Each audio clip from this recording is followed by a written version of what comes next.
Okay, it's started recording. So based on that experience मैं आज आपके साथ जो बात करने वाला हूँ वो है कि आप हर एक इंडिविजुअल, हम सब लोग हेल्दी और फिट रहना चाहते हैं। Nobody want to become sick. कोई किसी को पसंद नहीं है कि हम हॉस्पिटल जाएं और हमें दवाइयाँ लेनी पड़े, मेडिसिन लेनी पड़े। आप में से कितने लोगों को लगता है कि किसी को पसंद होगा कि हम हॉस्पिटल जाएं, मेडिसिन जाएं? कोई नहीं चाहता, right? Everybody want to become healthy.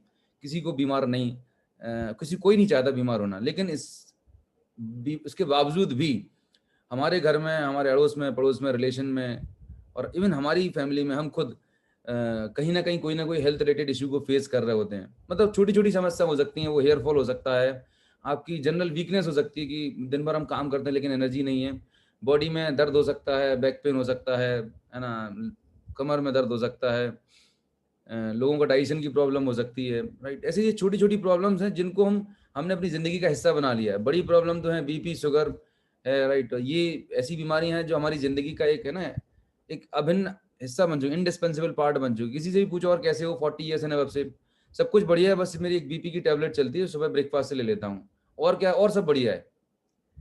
तो मतलब बीपी शुगर को लोगों ने, जैसे होता है ना, कोरोना अभी नॉर्मल हो गया, अभी दोबारा लॉकडाउन लगा तो ठीक है, आदत हो गई 1 साल की कोई दिक्कत नहीं, फिर मैनेज करेंगे। So people are mentally ready कि हाँ बीपी शुगर होना है 40 के बाद और हमें जिंदगी भर दवाइयाँ खानी है। बट जस्ट इमेजिन करिए कि अगर आपको कुछ ऐसा सोल्यूशन मिले, अगर आपको कुछ ऐसी इंफॉर्मेशन मिले जिससे आपको ये दवाइयाँ खाने की नौबत ही ना आए। जस्ट इमेजिन, क्योंकि जो हम मेडिसिन खाते हैं वो again it's an allopathy, right? Drugs होते हैं, केमिकल्स होते हैं, उनके कुछ इफेक्ट होते हैं तो साइड इफेक्ट बहुत सारे होते हैं, राइट? और हमारी बॉडी जो है, हम नेचर को बिलोंग करते हैं। तो हम ऐसा क्या करें अपने खान पान में, अपनी लाइफस्टाइल में, ऐसे क्या चेंजेस करें जिससे हमें इन बीमारियों से, हम अपने आप को, अपनी फैमिली को बचा सकें? Point number 1। दूसरी बात ये है कि अगर हमें कोई लाइफस्टाइल डिजीज है, अगर किसी पर्सन को, किसी इंडिविजुअल को ऑलरेडी कोई लाइफस्टाइल डिजीज है, तो हम अपनी लाइफस्टाइल में ऐसा क्या मॉडिफिकेशन करें, अपने न्यूट्रिशन में, अपनी डाइट में क्या ऐसे चेंजेस करें जिससे हमारी जो मेडिसिन पर डिपेंडेंसी है वो मिनिमाइज हो जाए। मतलब सिर्फ नाम के लिए, कंट्रोल करने के लिए हमें कुछ मेडिसिन लेनी पड़े, राइट? तो आज मैं बात करने वाला हूँ लाइफस्टाइल डिजीजेस के बारे में। ये डिजीजेस का रूट कॉज क्या है, बीमारियां क्यों होती हैं, राइट? उसको हम समझेंगे। और उनको कंट्रोल करने के लिए आपको क्या अपने रूटीन में चेंजेस करने होंगे, लाइफस्टाइल में चेंजेस करने होंगे, एंड क्या सोल्यूशन क्या है, नेचर ने आपको क्या सोल्यूशन दे रखा है, right? So I hope you all are ready. So मैं अभी आपके साथ स्क्रीन शेयर करने वाला हूँ। Yes, from here onwards I will discuss. So बेहतर स्वास्थ्य, ऑप्टिमम हेल्थ में आप सबका बहुत बहुत स्वागत है। एंड एक बारी मैं किसी को को होस्ट बनाए देता हूँ so that he will help me out, right? Sudhir, मैं आपको कोस्ट बना दे रहा हूँ, अगर कुछ रहता है, टेक्निकल इशू रहता है तो you just let me know, right? आप म्यूट पर रहिएगा, मैंने आपको कोस्ट बना दिया, अगर कुछ ऑडियो वीडियो में प्रॉब्लम आता है just let me know. So yes, बेहतर स्वास्थ्य क्या है, राइट? कई बार लोगों को लगता है कि अगर हमें कोई बीमारी नहीं है तो हम स्वस्थ हैं। ऐसा नहीं है। Absence of disease is not an health. मतलब ओवरऑल वेलबींग, फिजिकल, मेंटल है, स्पिरिचुअल है, सोशल है, अगर आप सभी तरीके से, कई बार लोग फिजिकली फिट है लेकिन मेंटली फिट नहीं है, तो वो हेल्थ का स्टेटस नहीं है। WHO की डेफिनेशन है कि आप फिजिकली, मेंटली, सोशली, स्पिरिचुअली, आप ओवरऑल अगर आपकी वेलबींग है, then you are having an good health status, right? आपकी हेल्थ एक अच्छी हेल्थ मानी जाती है, आप ऑप्टिमम हेल्थ पे रह सकते हैं। तो आप कैसे अच्छी हेल्थ मेंटेन करें, ऐसा क्या करें जिससे आप अपनी हेल्थ को बेहतर रख सकें? तो उसके लिए there are 4 pillar of optimum health, right? 4 pillars हैं, 4 ऐसे काम हैं जिनको अगर आप डेली बेसिस पर अगर अपने रूटीन का हिस्सा बना लेते हैं तो definitely you can maintain a good health, अपने आप को हेल्दी और फिट रख सकते हैं। जैसा आप स्लाइड पे देख रहे हैं, यहाँ पर लिखा हुआ है अर्न, EARN। जिस तरीके से हम और आप वेल्थ को अर्न करते हैं, सिमिलरली यहाँ पर हम भी हेल्थ को अर्न कर सकते हैं। यहाँ पर E स्टैंड फॉर एक्सरसाइज। मैं आपको कोई नई चीज़ नहीं बता रहा हूँ, ये हम और आपको सबको पता है कि हेल्दी रहना है तो नियमित एक्सरसाइज करना चाहिए, घूमने फिरने जाना चाहिए, वॉकिंग करनी चाहिए। ये पता होने के बावजूद कितने लोग जाते हैं? सबको पता है कि स्मोकिंग नहीं करनी चाहिए, लिकर नहीं लेना चाहिए, फिर बावजूद लेते हैं।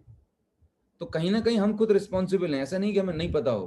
तो एक बार फिर आपको, मतलब है ना, बेसिक्स चीज़ों को मैं ध्यान आकर्षित करना चाहूँगा, दोबारा से आपको बताना चाहूँगा कि जो चीज़ें हमारे हिंदुस्तान में, आयुर्वेदा में हमारे बड़े बुजुर्ग हमें बताते आए हैं, अगर हमने उन चीज़ों को फॉलो करना शुरू कर दिया, इम्प्लीमेंट करना शुरू कर दिया, तो निश्चित मानिए वो जो पहले ज़माने का 20, 30, 40 साल पहले का रूटीन होता था, दिनचर्या होती थी, वो दिनचर्या, वो रूटीन अगर हमने अडॉप्ट कर लिया, जितना मैक्सिमम पॉसिबल हो सकता है, 100% तो पॉसिबल नहीं है, पर जितना अडॉप्ट हम कर सकें उतना हमारे हेल्थ के लिए बेनिफिशियल है। तो एक्सरसाइज करना, रेगुलर एक्सरसाइज। एक्सरसाइज का मतलब ये नहीं कि आपको जिम जाना है और योगा करना है। एक्सरसाइज का मतलब है बॉडी का वर्कआउट होना चाहिए, फिजिकल एक्टिविटी होनी चाहिए। आज की डेट में फिटमेंट्स आ चुके हैं, तो एक एटलीस्ट एक, अगर आपको अपनी अच्छी हेल्थ मेंटेन करनी है तो 5000 स्टेप पर डे का आपको टारगेट लेना चाहिए। इतना मिनिमम वॉकिंग आप अगर करते हैं तो आप अपने आप को बहुत हेल्दी और फिट रख सकते हैं। So regular exercise first of all. Second, positive attitude, very very important. लोग के साथ में बहुत अच्छी इनकम है, राइट, सब कुछ अच्छा चल रहा है, लेकिन उसके बाद भी अगर उनके दिमाग में टेंशन है, राइट, अगर वो स्ट्रेस में है, तो उसके बाद भी वो अच्छी हेल्थ मेंटेन नहीं कर सकते, right. Let me disable the chat so that there will be no distraction. Okay, thank you. तो पॉजिटिव एटीट्यूड होना बहुत जरूरी है। ज्यादातर आज की दिमाग में जो बीमारियां हैं, जो स्ट्रेस का सबसे बड़ा रीजन है, मतलब स्ट्रेस किस बात का है कि पड़ोसी घर में गाड़ी आ गई है, पड़ोसी घर में हमसे बड़ा टीवी आ गया, पड़ोसी का बच्चा हमसे बड़े स्कूल में पढ़ रहा है, बेवजह के स्ट्रेस पाल रखे हैं। और सबसे बड़ा जो स्ट्रेस का रीजन है वो है हमारा सोशल मीडिया, हमारे न्यूज चैनल, टीवी चैनल्स।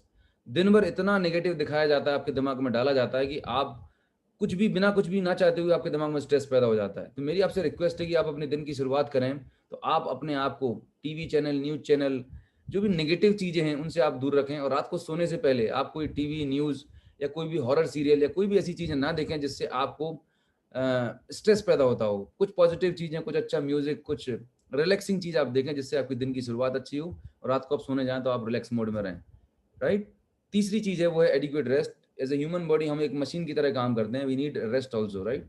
तो 6 से 8 घंटे की साउंड स्लीप, मिनिमम 6 घंटे से 8 घंटे की एक ऐसी नींद की रात को जब सोएं तो सुबह बिल्कुल उठें। बाद में अगर रात को आप बार बार उठ रहे हैं तो it's not a sound sleep.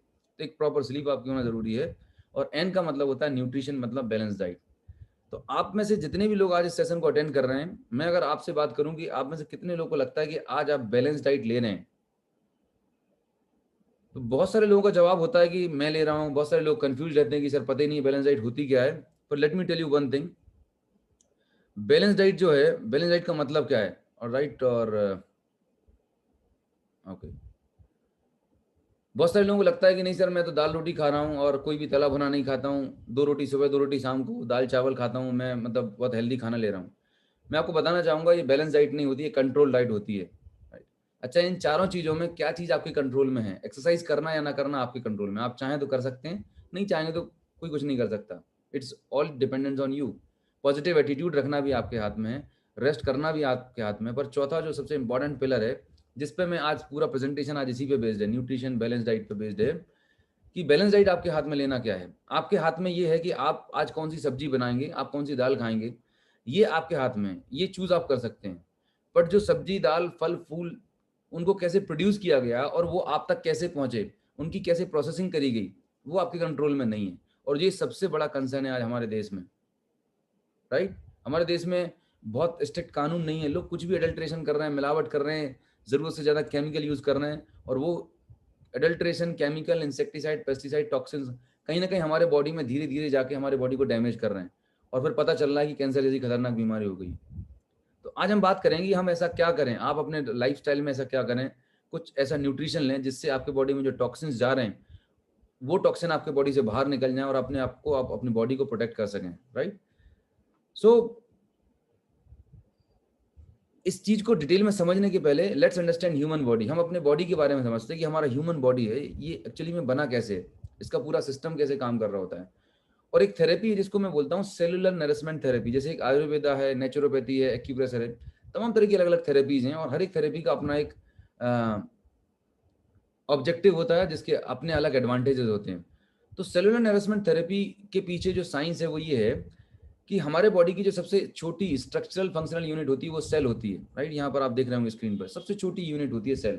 और ह्यूमन बॉडी लगभग 63 ट्रिलियन, मतलब ह्यूज नंबर्स हैं, इतनी सेल से मिलकर बना होता है।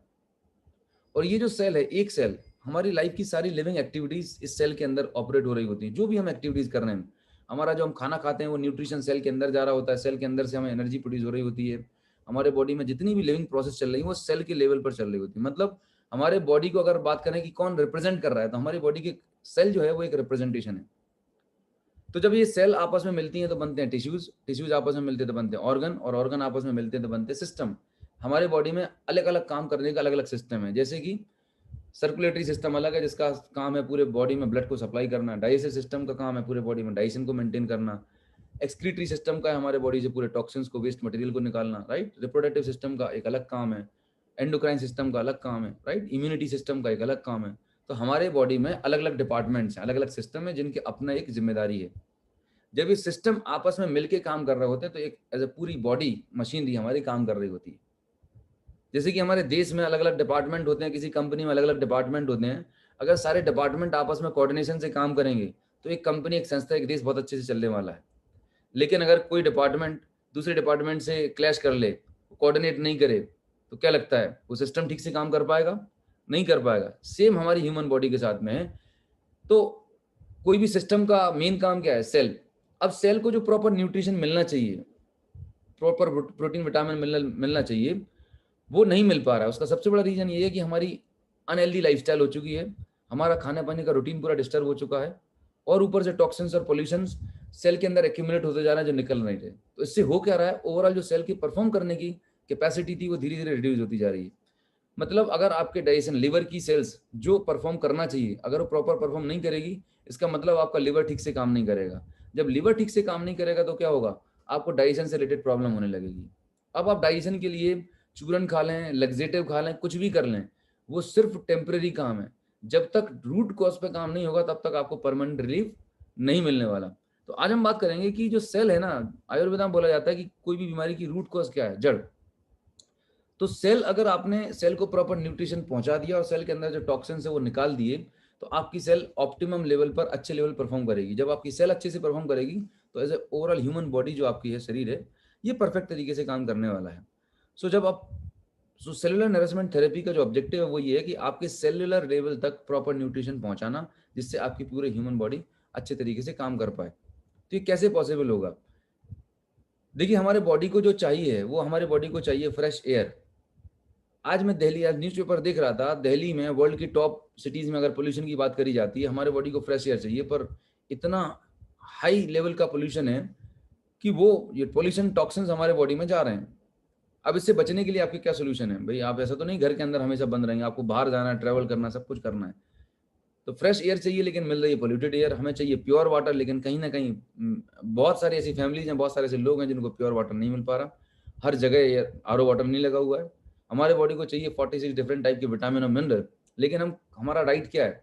हम बस भागते भागते दाल चावल सब्जी रोटी जो भी हमने खाया, जिस भी एरिया में आप रहते हैं कंट्री के, जो भी आपको बेसिक न्यूट्रिशन वहाँ का प्रिंसिपल फूड है वो आप खाते निकल लेते हैं।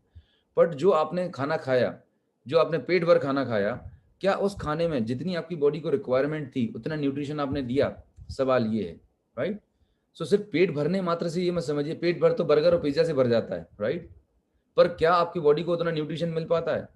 तो ऑब्जेक्टिव पेट भरना नहीं है, ऑब्जेक्टिव है कि आपके बॉडी को जो रिक्वायरमेंट थी न्यूट्रिशन की, क्या वो आप फुलफिल कर पा रहे हैं? That is very important. और यही आज मेरे इस बात का जो मैं आज करने वाला हूँ, वही मेरा सब्जेक्ट भी है। तो let's understand what balance diet is all about. Balance diet का मतलब क्या है? बैलेंस डाइट का मतलब ये है कि ह्यूमन बॉडी को जितना न्यूट्रिशन चाहिए, डिफरेंट डिफरेंट वैरायटी का न्यूट्रिशन चाहिए, आप उसे एक बैलेंस क्वांटिटी में दे रहे हैं। तो न्यूट्रिशन में ऐसे कौन कौन से कंपोनेंट्स होते हैं? तो जब भी आप कुछ भी खाना खाते हैं, सुबह ब्रेकफास्ट, लंच, डिनर, सुबह से लेकर रात तक आप जो भी फूड कंज्यूम करते हैं, खाना खाते हैं, अल्टीमेट उसका डाइजेशन होता है, और डाइजेशन होने के बाद वो अपने बेसिक कंपोनेंट्स में कन्वर्ट हो जाता है। जैसे अगर आपने राइस खाया, चपाती, आलू, कोई मीठी चीज खाई, तो उससे आपको बॉडी को कार्बोहाइड्रेट मिलेगा। कार्बोहाइड्रेट आगे ग्लूकोज में कन्वर्ट होता है, जिससे आपकी बॉडी को एनर्जी मिलती है, राइट। फिर आपने कोई ऑयली सब्सटेंस खाया, उससे आपको फैट मिलता है। दाल, दूध, नॉनवेज से आपको प्रोटीन मिलता है। फाइबर और मतलब फ्रूट्स एंड वेजिटेबल से आपको विटामिन और मिनरल्स मिलते हैं। फाइबर आप सैलड से मिल रहे हैं। और वाटर मतलब जो भी आपको 8 से 10 गिलास पानी चाहिए। दिस इज व्हाट हमारा डेली बेसिस पे कंजप्शन है। अब सवाल ये पैदा होता है कि आपको लग रहा है कि मैं तो नहीं बहुत अच्छा खाना खा रहा हूँ, मैं मेरी डाइट बहुत अच्छी है। बट अभी मैं आपको कुछ रिसर्च और डेटा शेयर करूंगा, जिससे आपको रियलाइज होगा कि नो, जो आपको लगता है कि आप बहुत अच्छा खाना खा रहे हैं, सब कुछ लेने के बावजूद भी आपको बहुत सारा न्यूट्रिशन जो इंपॉर्टेंट है, क्रिटिकल है, वो शायद नहीं मिल पा रहा है। तो इंडिया में सर्वे किया गया हमारे डाइट का, कि हमारी डाइट में क्या क्या कंपोनेंट होते हैं। तो सर्वे में ये पाया गया कि मैक्सिमम लोगों की जो डाइट है इंडिया में, हमारी डाइट में कार्बोहाइड्रेट और फैट जो है ये ज़्यादा क्वांटिटी में रहते हैं। मतलब जितनी आपकी बॉडी की रिक्वायरमेंट है उससे आप ज़्यादा ले रहे हैं। और कार्बोहाइड्रेट से आपको मिलता है एक्स्ट्रा कैलोरीज। तो जब आप एक्सेस क्वांटिटी में कार्ब्स और फैट खाएंगे वो बॉडी में जाके फैट में कन्वर्ट हो जाता है। जब फैट बढ़ेगा तो आपको ओबेसिटी बढ़ेगी, वजन बढ़ेगा, और उसके बाद आपको type 2 diabetes, BP, sugar, heart attack और तमाम तरह की प्रॉब्लम्स आपको होना शुरू हो जाएंगी। तो सबसे इंपॉर्टेंट चीज़ है, आपको अंडरस्टैंड करना पड़ेगा कि अगर आपको अपनी हेल्थ अच्छी रखनी है तो आपके डाइट में अगर आप कार्ब्स और फैट ज़्यादा क्वांटिटी में ले रहे हैं तो उसकी मिनिमम कम से कम क्वांटिटी करिएगा। जंक फूड जो आप ले रहे हैं इसको मिनिमाइज करिएगा। नहीं तो आज की डेट में ट्रेंड है, कभी भी बाहर जा रहे हैं, शाम को भूख लग रही है, वीकेंड पे जा रहे हैं तो हम पार्टी करते हैं, जंक फूड खा रहे हैं। अल्टीमेटली आप पैसा खर्च करके अपने आप को बीमार करने की तैयारी कर रहे हैं। सी, आप रेस्टोरेंट जा रहे हैं, आप जितनी भी फास्ट फूड की रेस्टोरेंट की चेन है, ये क्या है, आप अपने आप को इन्वेस्टमेंट कर रहे हैं बीमार होने के लिए। ईएमआई दे रहे हैं हर महीने, वीकेंड्स पे जाके आप 500-1000 रुपये खर्चा करते हैं कि आने वाले 5 साल बाद मुझे बीपी शुगर हो जाए। हमें सोचने की जरूरत है हम किस डायरेक्शन में जा रहे हैं। It is your hard and money. आप उसी से फ्रूट जूस ले सकते हैं, आप उसी से न्यूट्रिशन की अच्छी चीज़ें ले सकते हैं। पैसा आपका है, हेल्थ आपकी है, बट आपको डिसाइड करना है कि आप उस पैसे को कहाँ इन्वेस्ट कर रहे हैं। तो कार्ब्स और फैट्स कम मात्रा में है, राइट, ज़्यादा मात्रा में जो आपको मिल रहे हैं उसको आपकी क्वांटिटी कम करना है। प्रोटीन, विटामिन, मिनरल ये आपको जितना लेना चाहिए उतना आपकी डाइट में नहीं है, राइट। तो इसकी क्वांटिटी आपको इंप्रूव करने की ज़रूरत है, जो आपको आगे वाली स्लाइड में मैं शेयर करने वाला हूँ। तो जब आप अपनी डाइट में इनका बैलेंस बना लेंगे तब जाके आपकी डाइट एक बैलेंस डाइट होने वाली है। बैलेंस डाइट ना मिलने का सबसे बड़ा रीज़न क्या है? हमारी लाइफस्टाइल। हम अपने जॉब में, अपने ट्रेडिशनल बिजनेस में, काम में इतने बिजी हो गए हैं। पिछले 20-30 साल पहले इतना मॉडर्नाइजेशन नहीं था, इतने ज़्यादा जॉब के प्रेशर नहीं होते थे, लोगों की लाइफ बहुत कंफर्टेबल थी, इसलिए लोगों को इतनी बीमारियां नहीं थी। लेकिन जैसे जैसे ज़माना बदल रहा है, चीज़ें बदल रही हैं, फास्ट पेस लाइफस्टाइल होने की वजह से हमारी प्रायोरिटी चेंज हो गई हैं, राइट। हेल्थ लास्ट प्रायोरिटी पे। तो होने उससे हो क्या रहा है कि आपका जो खाने का रूटीन है, आइडियली सुबह 8 बजे ब्रेकफास्ट, 12-1 से लंच, और रात को 8 बजे से पहले आपका डिनर हो जाना चाहिए। ब्रेकफास्ट हैवी होना चाहिए, लंच थोड़ा लाइट होना चाहिए, डिनर बिल्कुल लाइट होना चाहिए। मैं आप जितने भी लोग इस सेशन को अटेंड कर रहे हैं, मैक्सिमम लोगों के साथ क्या हो रहा है, उल्टा हो रहा है। ब्रेकफास्ट कभी होते ही नहीं है, और खासकर वुमेन के साथ में तो वो पूरी घर को केयर करने में इतनी बिजी रहती हैं कि मैक्सिमम वुमेन्स वो ब्रेकफास्ट ही नहीं करती। उनका सीधा लंच होता है सबको खिलाने पिलाने के बाद 2 बजे। सो अगर आप के खाने में 6 घंटे से ज़्यादा का गैप है, राइट, आप बहुत लेट, और आपका खाने का रूटीन प्रॉपर नहीं है, इससे आपकी बॉडी में इंसुलिन प्रोडक्शन बढ़ता है, right, glucose level, blood sugar level बढ़ता है, और वही एक जब लंबे समय तक बना रहता है तो बीपी शुगर होने की पूरी तैयारियां हो जाती हैं। तो खाने का रूटीन बहुत इंपॉर्टेंट है, खाने की क्वांटिटी बहुत इंपॉर्टेंट है कि आप कब कौन सा खाना खा रहे हैं। आयुर्वेदा में बहुत स्पष्ट बताया गया है कि सर्दियों में क्या खाना है, गर्मियों में क्या खाना है, बारिश के सीजन में क्या खाना है, क्या नहीं लेना है, पथ्य अपथ्य सब बताया गया है। सब चीज़ें हज़ारों साल पहले बता दी गई हैं, पर हम शायद उस तरफ ध्यान ही नहीं दे रहे, बीमार हो जाते हैं, फिर हम सब करने के लिए तैयार हो जाते हैं। तो क्यों ना हम बीमार होने से पहले थोड़ा-सा कॉशियस हो जाएँ और प्रिवेंटिव मेजर्स लेना शुरू कर दें, जिससे हम अपने आप को और अपने फैमिली को हेल्दी रख सकते हैं। तो ये लाइफ़स्टाइल बहुत फ़ास्ट हो गई, और सबसे बड़ा जो चैलेंजिंग टास्क है और रीज़न है लोगों के बीमार होने का, वो है इंक्रीजिंग पॉल्यूशन। आज आप देख रहे हैं कोई भी फ्रूट्स, वेजिटेबल आप ले रहे हैं वो प्योर नहीं आ रही। ह्यूज क्वांटिटी ऑफ इंसेक्टिसाइड और पेस्टिसाइड यूज़ किए जा रहे हैं। पंजाब में हमने ग्रीन रेवोल्यूशन तो ला दिया, किसानों ने इतना ज़्यादा केमिकल इंसेक्टिसाइड यूज़ किया कि आज वहाँ पर हर दूसरे तीसरे घर में कोई ना कोई कैंसर का मरीज है। स्पेशल कैंसर ट्रेन चलाई जा रही है मुंबई के लिए, इतने नंबर ऑफ केसेस बढ़ गए हैं। पहले कहाँ होता था वुमेन्स में कैंसर, आज ओवेरियन कैंसर, ब्रेस्ट कैंसर के रिस्क कितने बढ़ गए हैं। एक इंसान कभी स्मोकिंग नहीं करता पर उसको लंग कैंसर हो गया, हेड एंड नेक कैंसर हो गया। मैंने 5 साल जॉब किया है कैंसर डिवीजन में, तो मैं तो रोंगटे खड़े हो जाते हैं। एक नॉर्मल पर्सन जो बिला उसने कुछ भी ऐसी बैड हैबिट नहीं है, उसको कैंसर हो जा रहा है। कहाँ से पैदा हो रहा है कैंसर? इन्हीं सब हार्मफुल केमिकल्स की वजह से, जहरीले इंसेक्टिसाइड और पेस्टिसाइड की वजह से हो रहा है। मेरा सवाल आपसे सिर्फ इतना सा है कि क्या आपके पास इन सब टॉक्सिन केमिकल से बचने का कोई सोल्यूशन है? एक सोल्यूशन मैं आपको सजेस्ट करता हूँ कि हम सब लोग अपने अपने घर में किचन गार्डन बना लें, अपने अपने फार्म हाउस बनाएं और नेचुरल तरीके से ऑर्गेनिक फार्मिंग करना शुरू कर दें। तो मुंबई वाला पर्सन बोलेगा साहब मैं नौकरी पे जाऊंगा कि खेती करूंगा। कितने लोगों के लिए प्रैक्टिकली फिजिबल है? Less than 1%, right. तो हर किसी के लिए प्रैक्टिकली फिजिबल नहीं है। खाना पीना आप छोड़ नहीं सकते, खाना तो हमारी मजबूरी है, भाई मार्केट से ही लाना है।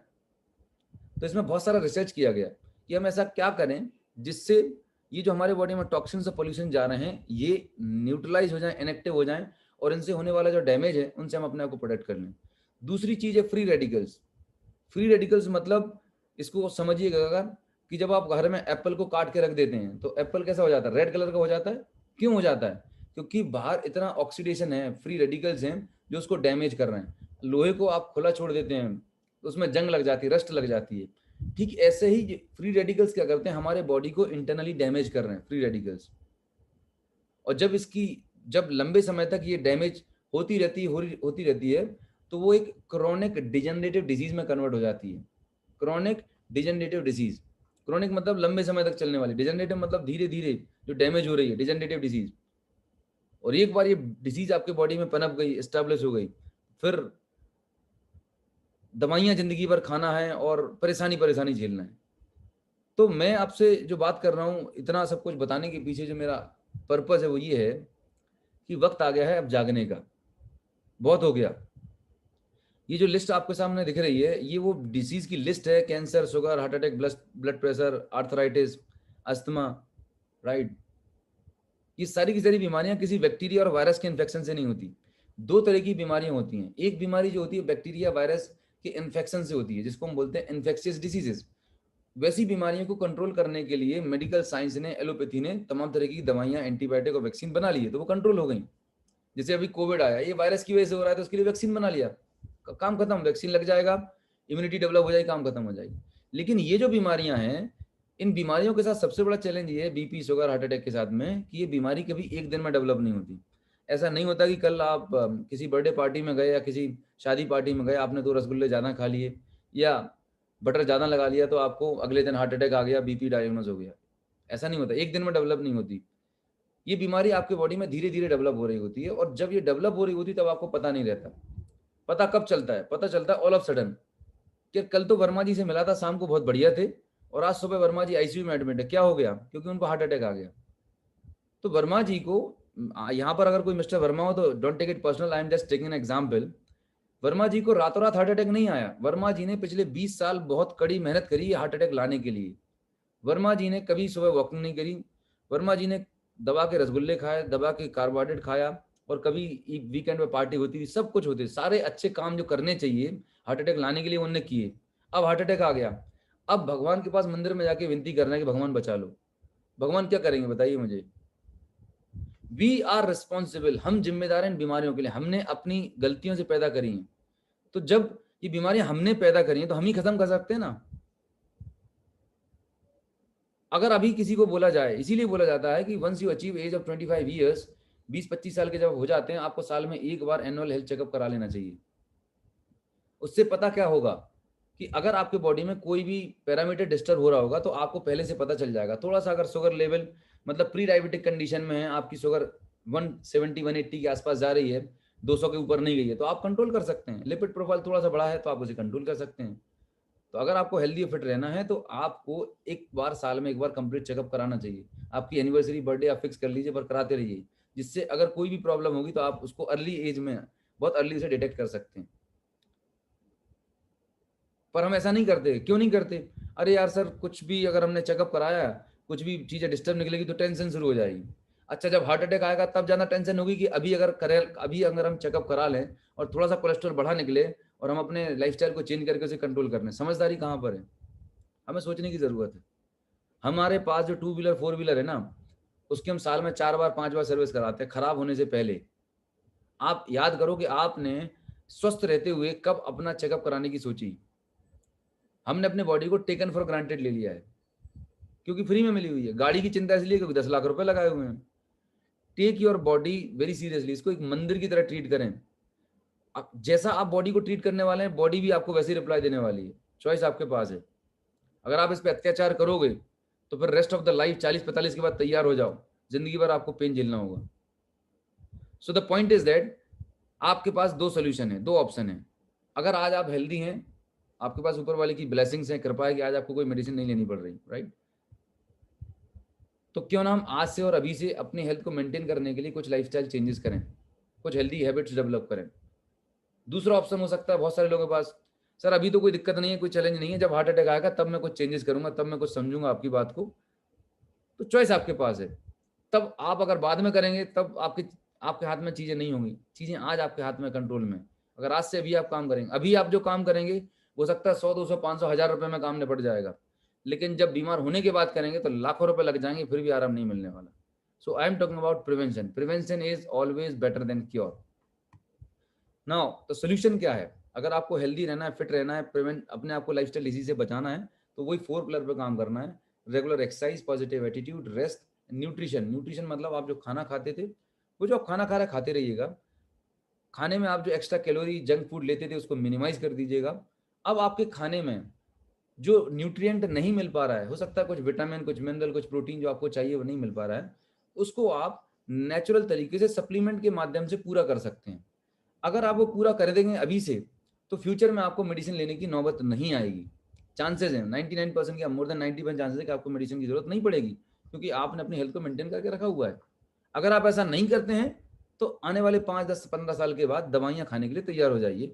चॉइस आपके पास है कि आप क्या करना पसंद करते हैं, right? Now coming to the protein part. मैंने बात किया कि आप और हम जो खाना खाते हैं उसमें कार्बोहाइड्रेट भी होता है, फैट भी होता है। ये चीज़ें, दो चीज़ें आपको बाय डिफ़ॉल्ट आपके खाने में मिल रही हैं और ज़्यादा क्वांटिटी में मिल रही हैं, इसे कम करना है। प्रोटीन आपकी डाइट का एक बहुत इंपॉर्टेंट एलिमेंट होता है। बहुत सारे लोग इसके बारे में कन्फ्यूज़ हैं, बहुत सारे लोगों को मिसअंडरस्टैंडिंग है, but let me clear all the misunderstanding. Protein basically क्या है? प्रोटीन हमारे बॉडी का बिल्डिंग ब्लॉक है। प्रोटीन हमारे बॉडी को स्ट्रेंथ प्रोवाइड करता है। ह्यूमन बॉडी में, आपकी बॉडी में बोन्स भी होती हैं, प्रोटीन मसल्स भी हैं, वाटर भी है। हमारे बॉडी में डिफरेंट डिफरेंट कंपोनेंट होते हैं। प्रोटीन उसमें से एक बहुत ही इंपॉर्टेंट और क्रिटिकल कंपोनेंट है, राइट? अब सवाल ये पैदा होता है कि एक नॉर्मल पर्सन को कितना प्रोटीन लेना चाहिए, how much protein one should take on a daily basis. So there are some guidance, WHO ने कुछ गाइडलाइन दिया हुआ है, राइट? तो एक एडल्ट के लिए 18 ईयर एंड अबव कोई इंडिविजुअल है, एक नॉर्मल हेल्दी इंडिविजुअल है, उसको 1 kg बॉडी वेट पर 1 ग्राम प्रोटीन लेना चाहिए। और ये मैं नहीं बोल रहा हूँ, आज आप टीवी पे ऐड देखते होंगे, अभी लेटेस्ट शुरू किया है, अक्षय कुमार ऐड पे आता है कि आपका जितना वजन उतना प्रोटीन लेना चाहिए। आज से 20-30 साल पहले तो आपको पता ही नहीं था, क्योंकि उनके प्रोटीन में उतना, जो पाउडर आते थे मार्केट में, उसमें प्रोटीन होते ही नहीं था। अभी आपको मैं बताने वाला हूँ। तो WHO की गाइडलाइन पे हम बात कर रहे हैं, 1 kg बॉडी वेट पर 1 ग्राम प्रोटीन। तो अभी आपको मैं एक छोटी सी एक्सरसाइज सजेस्ट कर रहा हूँ, जितने भी लोग आज सेशन को अटेंड कर रहे हैं, आपको पता है कि आप सुबह से लेके क्या खाते हैं, सुबह से लेकर रात तक आपको डाइट आपको पता है।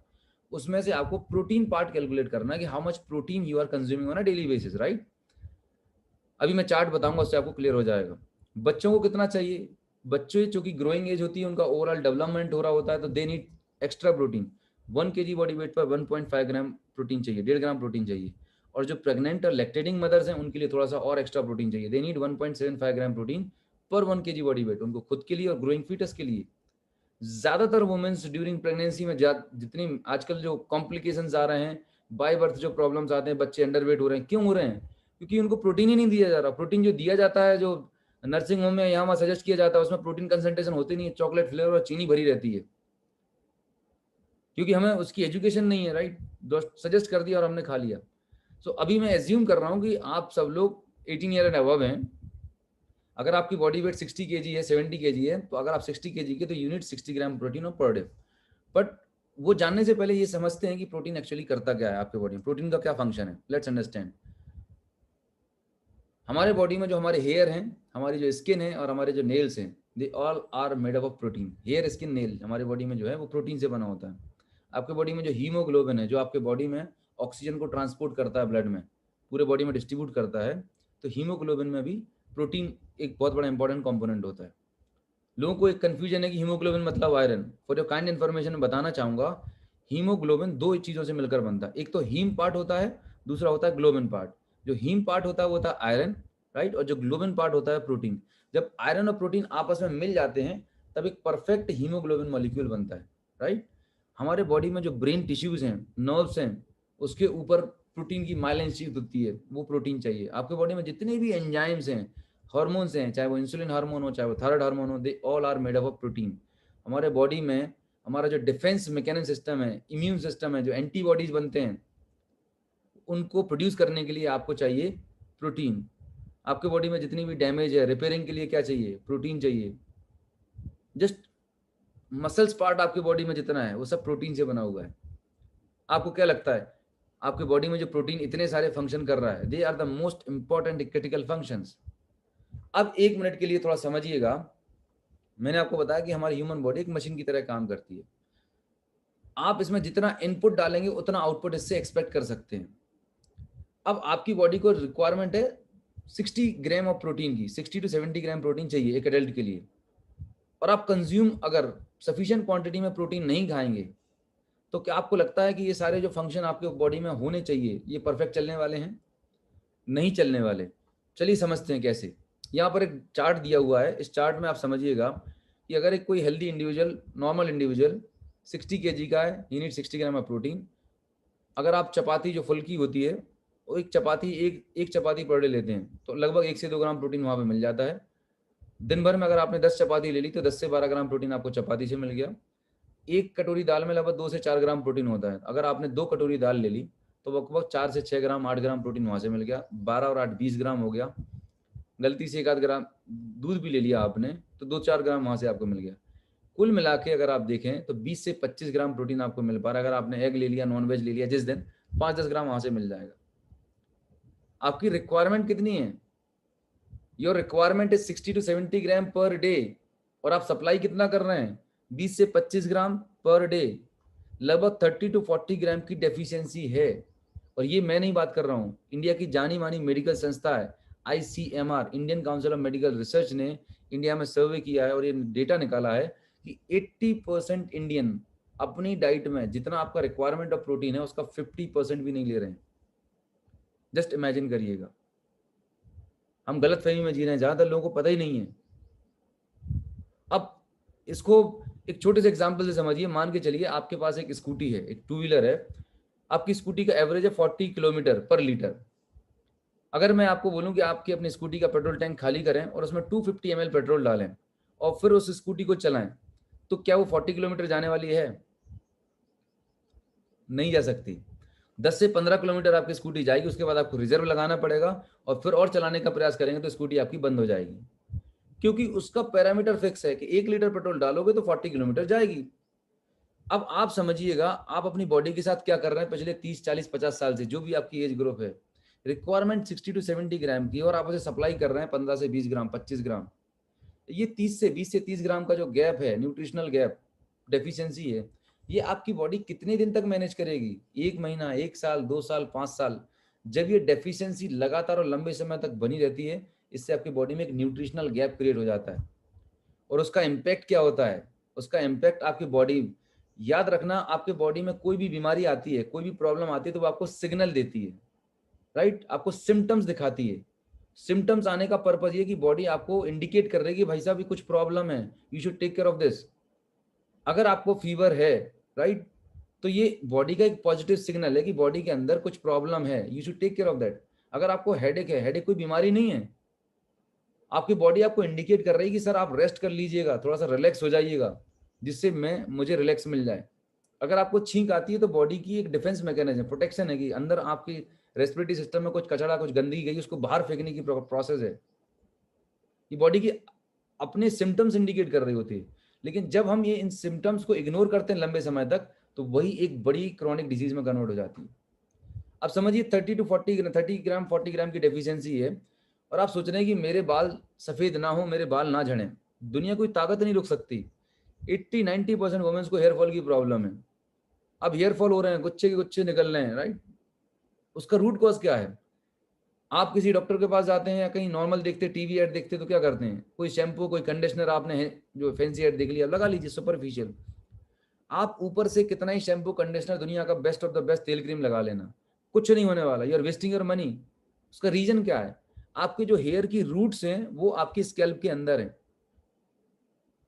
मतलब ऐसा है कि आपकी छत है, राइट, आपकी छत में एक छेद है, राइट, छत से छेद है जहां से पानी टपक रहा है। अब आप रोज नीचे पोंछा लगा रहे हैं या आपने टेम्परेरी कुछ वहां पे पुट्टी लगा दी है, जब तक आप उस होल को ब्लॉक बंद नहीं करोगे तब तक आपको परमानेंट सोल्यूशन नहीं मिलेगा।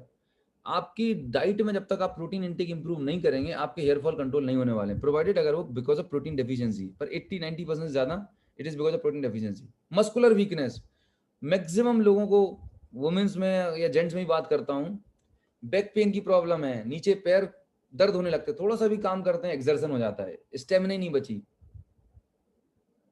4-5 बजे के बाद लगता है थोड़ा रेस्ट कर लो, आधा घंटे काम करने के बाद बॉडी में स्टेमिना नहीं है, मसल वीकनेस है। क्या इंडिकेट कर रही है? आपको बॉडी में थोड़ा थोड़ा दर्द बना रहता है, मस्कुलर वीकनेस है। क्यों? प्रोटीन नहीं है हमारे बॉडी में। 90% ज्यादा वुमेन्स को हीमोग्लोबिन कम रहता है बिकॉज ऑफ देयर फिजियोलॉजी।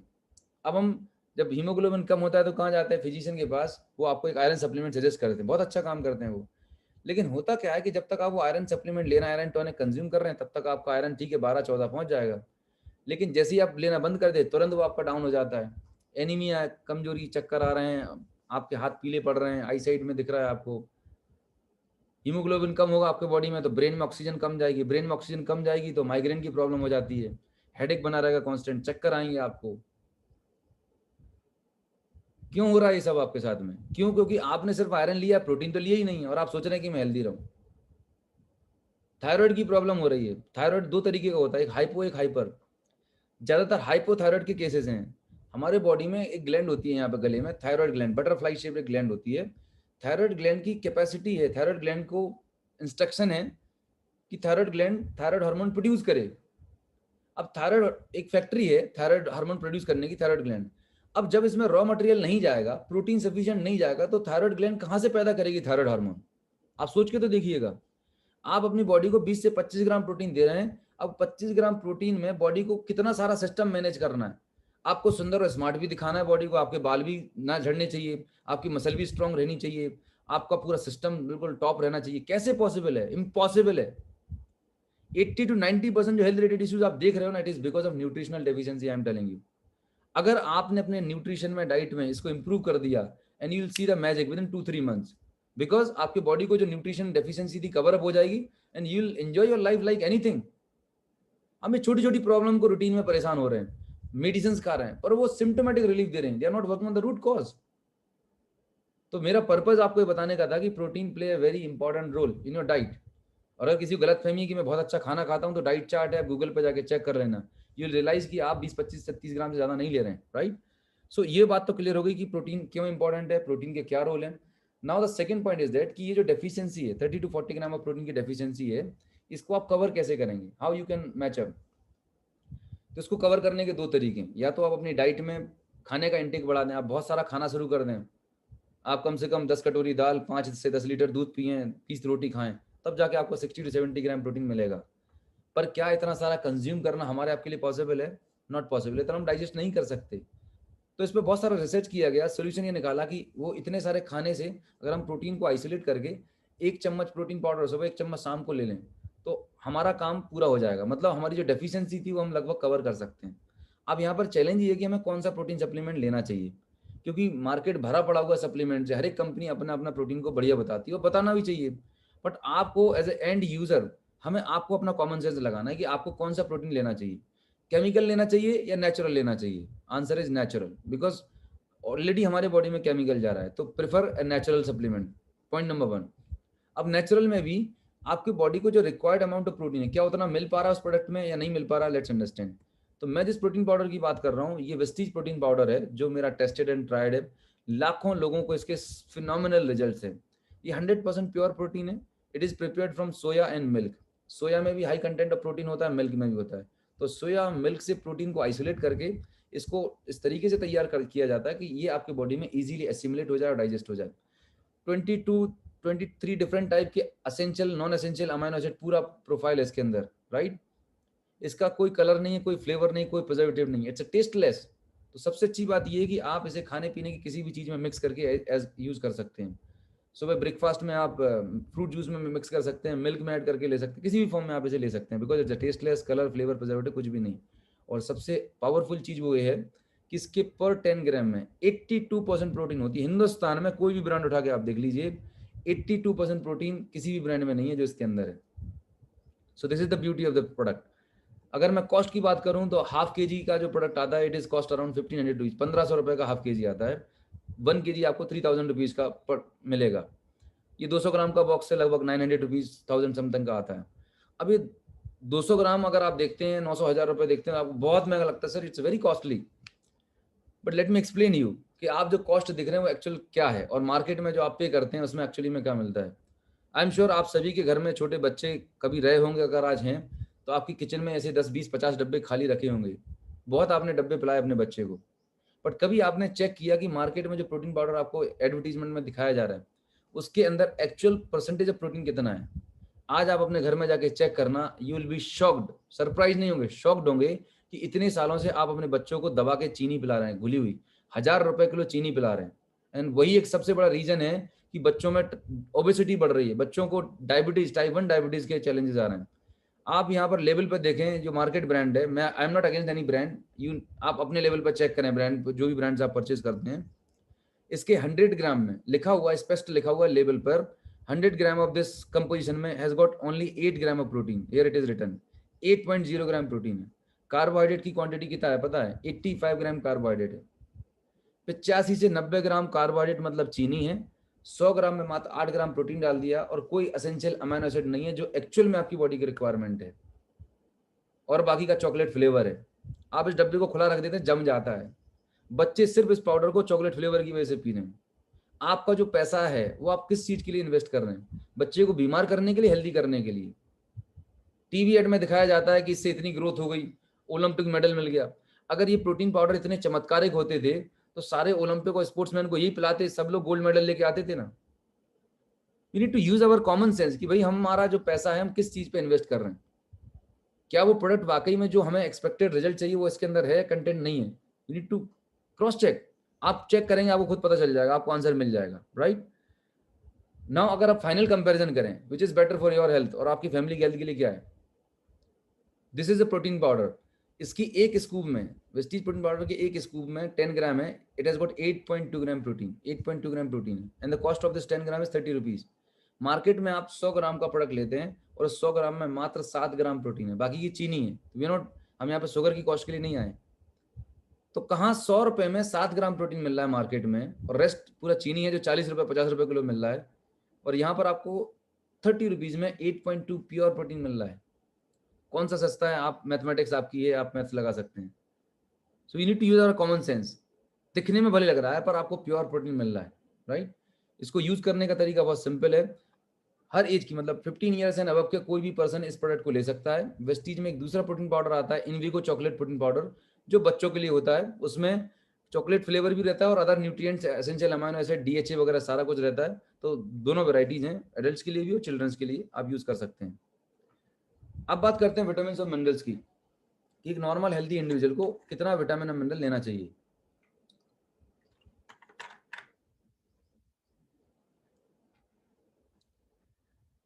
तो आइडियली ये रिकमेंड किया जाता है कि एक हेल्दी इंडिविजुअल है तो पर डे उसको लगभग 13 विटामिन 11 मिनरल्स लेने चाहिए। 13 विटामिन 11 मिनरल्स लेने के लिए आपको लगभग 8 से 10 plate different kind of colour के फ्रूट्स और वेजिटेबल पर डे कंज्यूम करना चाहिए। आप अपने आप से सवाल करें कि आज आप कितने वैरायटी के फ्रूट्स और वेजिटेबल अपनी डेली डाइट में ले पा रहे हैं। जो लोग अगर 2 से 3 तरह की वैरायटी के फ्रूट्स और वेजिटेबल ले रहे हैं, आई कॉन्ग्रेचुलेट यू, आप बहुत अच्छा कर रहे हैं। बट मेजोरिटी ऑफ लोग नहीं ले पा रहे हैं, इवन एक फ्रूट भी पर डे नहीं ले पा रहे हैं। पहली चीज बिजी बहुत है। दूसरी चीज, जो फ्रूट हम लेने जा रहे हैं मार्केट में, जो एप्पल लेने जा रहे हैं, क्या वो शुद्ध है, क्या वो प्योर है? यही सबसे बड़ा चैलेंज है। 2 महीने पहले, 3 महीने पहले शिमला से टूटा था, उसको प्रिजर्वेटिव पैकिंग करके स्टिकर लगा के आपको दे दिया गया है। द मोमेंट कोई भी फ्रूट्स और वेजिटेबल प्लांट से डिटैच होता है, उसका डिट्यूरेशन, उसका न्यूट्रिशन लेवल डाउन होना शुरू हो जाता है। उसको ट्रांसपोर्ट किया गया, इतना सारा एक्सपोजर रहा, तो न्यूट्रिशन का लेवल धीरे धीरे कम हो गया।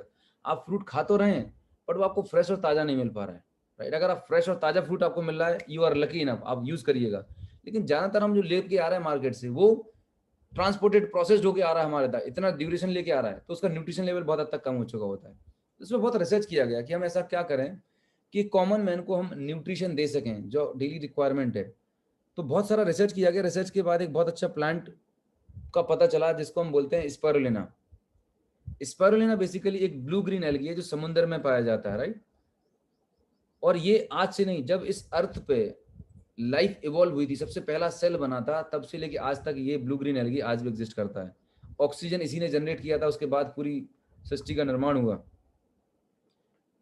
तो ये जो ब्लू ग्रीन एल्गी है, इसको पता कैसे चला? जो टॉर्टोइज है, कछुआ है ना, टॉर्टोइज की एवरेज एज होती है 200 प्लस ईयर्स, 200 से 300 साल उम्र होती है कछुए की। तो साइंटिस्ट लोगों ने रिसर्च किया है भाई ये कछुआ जो है इतना इतना दीर्घायु कैसे रहता है, वो क्या खाता है। तो उन्होंने पाया कि वो मोस्ट ऑफ द टाइम इस ब्लू ग्रीन एल्गी को कंज्यूम करता है। देन फिर इस पर रिसर्च किया गया कि इसके अंदर ऐसा क्या कंटेंट है जिसकी वजह से इसकी ये इतनी लाइफ है।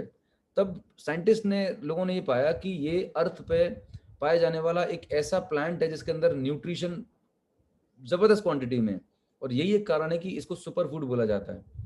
आप गूगल पर टाइप करेंगे तो नासा जो साइंटिस्ट हैं, नासा के जो एस्ट्रोनॉट हैं जो अंतरिक्ष में जाते हैं, वो अपने साथ स्पिरुलिना के कैप्सूल पेस्ट लेके जाते हैं, बिस्किट्स लेके जाते हैं, इतना न्यूट्रिशियस है। जो आर्मी में हमारे जवान हैं -40-50 डिग्री टेम्परेचर पर काम कर रहे होते हैं, उनको स्पिरुलिना के सप्लीमेंट दिए जाते हैं। तो अपने आप में कंप्लीट फूड है, इतना पावर पैक न्यूट्रिशन होता है इसके अंदर अगर न्यूट्रिशन की बात मैं करूं तो सबसे पहली चीज तो नेचुरल है।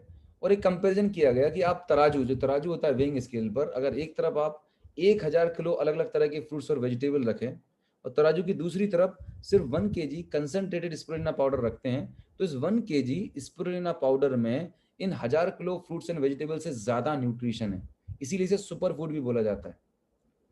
WHO, यूनिसेफ, जो वर्ल्ड की टॉप मोस्ट ऑर्गेनाइजेशन है, वो स्पिरुलिना के टैबलेट्स को, बिस्किट्स को, जो बच्चों में मेल न्यूट्रिशन होता है, कुपोषण होता है, वहाँ फ्री ऑफ कॉस्ट डिस्ट्रीब्यूट करते हैं। उनका वेट गेन तुरंत होता है, 1 से 2 महीने में इमीडिएट रिस्पॉन्स आता है। तो it is one of the best available natural and very economic nutritional solution for human kind. अगर प्रोटीन की बात मैं करूं तो सोयाबीन से 2 गुना अधिक होता है, गाय के दूध से 14 गुना अधिक प्रोटीन होता है इसके अंदर, 13 विटामिन मिनरल इसके अंदर होती हैं। आयरन की बात मैं करूं तो 5 to 8 टाइम्स आयरन ज्यादा होता है पालक से। विटामिन ए, बीटा कैरोटीन जो आई साइट के लिए चाहिए। ऐसे हजारों लोग हैं हमारे जिन्होंने स्पिरुलिना को कंज्यूम किया, उनका चश्मे का नंबर कम हो गया। It's got high quantity of beta carotene. आज हम वर्क फ्रॉम होम कर रहे हैं, डिजिटली बैठे हुए, आंखों पे स्ट्रेस बहुत ज्यादा है। क्या आप रोज गाजर खा पा रहे हैं? क्या आपको रोज पालक मिल पा रहा है? नहीं मिल पा रहा ना। तो उसको सप्लीमेंट करने के लिए इससे बढ़िया ऑप्शन नहीं हो सकता। नेचुरल है, कोई कलर, कोई मतलब इसके अंदर कोई भी केमिकल्स नहीं मिलाए गए हैं, तो एक नेचुरल सोल्यूशन है, अपनी डाइट में इसको ऐड कर सकते हैं। स्पिरुलिना कौन कौन कंज्यूम कर सकता है, किसके लिए बेनिफिशियल है? तो बच्चे, बूढ़े, जवान है ना, बिजी प्रोफेशनल्स, वेजिटेरियन है, प्रेग्नेंट वुमेन्स हैं, रिकवरी पेशेंट्स हैं, anybody can take spirulina without any problem. बच्चों के लिए अगर हम रिकमेंड करते हैं तो 10 to 12 ईयर्स के बाद बच्चे इसको कंज्यूम कर सकते हैं, नो प्रॉब्लम एट ऑल। इससे एडवांटेज क्या मिलेगा? सबसे पहला और बेस्ट एडवांटेज ये है कि ये आपके बॉडी को स्ट्रेंथ प्रोवाइड करेगा। जो कमजोरी, थकावट, वीकनेस, टायर्डनेस लगती थी, विद इन अ मंथ आपको अपनी बॉडी के परफॉर्मेंस में फर्क समझ में आने लगेगा। 2 कैप्सूल सुबह, 2 कैप्सूल शाम को खाना खाने के बाद, राइट? 1 से शुरू कर सकते हैं, 2 लेना चाहें 2 ले सकते हैं, नो प्रॉब्लम एट ऑल। इसके अंदर एक ऐसा कंपोनेंट होता है जो आपके LDL को कम करने में हेल्प करता है, राइट? बॉडी को अंदर से क्लीन करता है। याद करिए जब मैंने पोल्यूशन की बात करी थी तो आपसे बोला था कि ऐसा कुछ न्यूट्रिशन आपको चाहिए जो आपकी बॉडी की क्लीनिंग करे। तो स्पिरुलिना के अंदर कुछ ऐसे वाइटल एंटीऑक्सीडेंट्स होते हैं, कुछ ऐसे न्यूट्रिएंट्स होते हैं जो आपके बॉडी की डेली बेसिस पे क्लीनिंग करते हैं। आप खुद सोचिएगा कि आपके घर की आप कब सफाई करते हैं? रोज सफाई करते हैं? आप नहाते कब कब हैं? आप रोज नहाते हैं, मतलब आप आउटर क्लीनिंग तो कर रहे हैं पर आपकी इंटरनल क्लीनिंग नहीं हो रही। वो टॉक्सिन्स, वो केमिकल, जो वेस्ट है जो अंदर डिपॉजिट होता जा रहा है, वही एक बीमारी का कारण है। जब आप स्पिरुलिना कंज्यूम करेंगे तो डेली बेसिस पर आपकी क्लीनिंग होगी। आप दिन भर फ्री और मतलब तरोताजा महसूस करेंगे, फ्रेश महसूस करेंगे, आपकी एनर्जी लेवल नेक्स्ट लेवल पर होगी। एक बेहतर एंटीऑक्सीडेंट सुरक्षा प्रदान करता है। Basically it's a complete family health tonic. अगर मैं इसकी प्राइस की बात में करूं तो आप विल बी सरप्राइज, मतलब 1 कप चाय भी जो आप पीते हैं ना, उससे भी सस्ता पड़ता है। 100 कैप्सूल का जो बॉटल है, cost of that 100 capsule bottle is 350 rupees, मतलब 3.5 रुपए में आपको इतना सारा न्यूट्रिशन और इतने सारे हेल्थ बेनिफिट मिल रहे हैं। आप हिंदुस्तान में कहीं पे भी चली जाइए, पूरे वर्ल्ड में कहीं पे चले जाइए, 3.5 रुपीज में, 3.5 रुपए में दुनिया का ऐसा कौन सा प्रोडक्ट है, कौन सा ऐसा फ्रूट्स और वेजिटेबल है जो आपको इतना पावर पैक न्यूट्रिशन दे सकता है?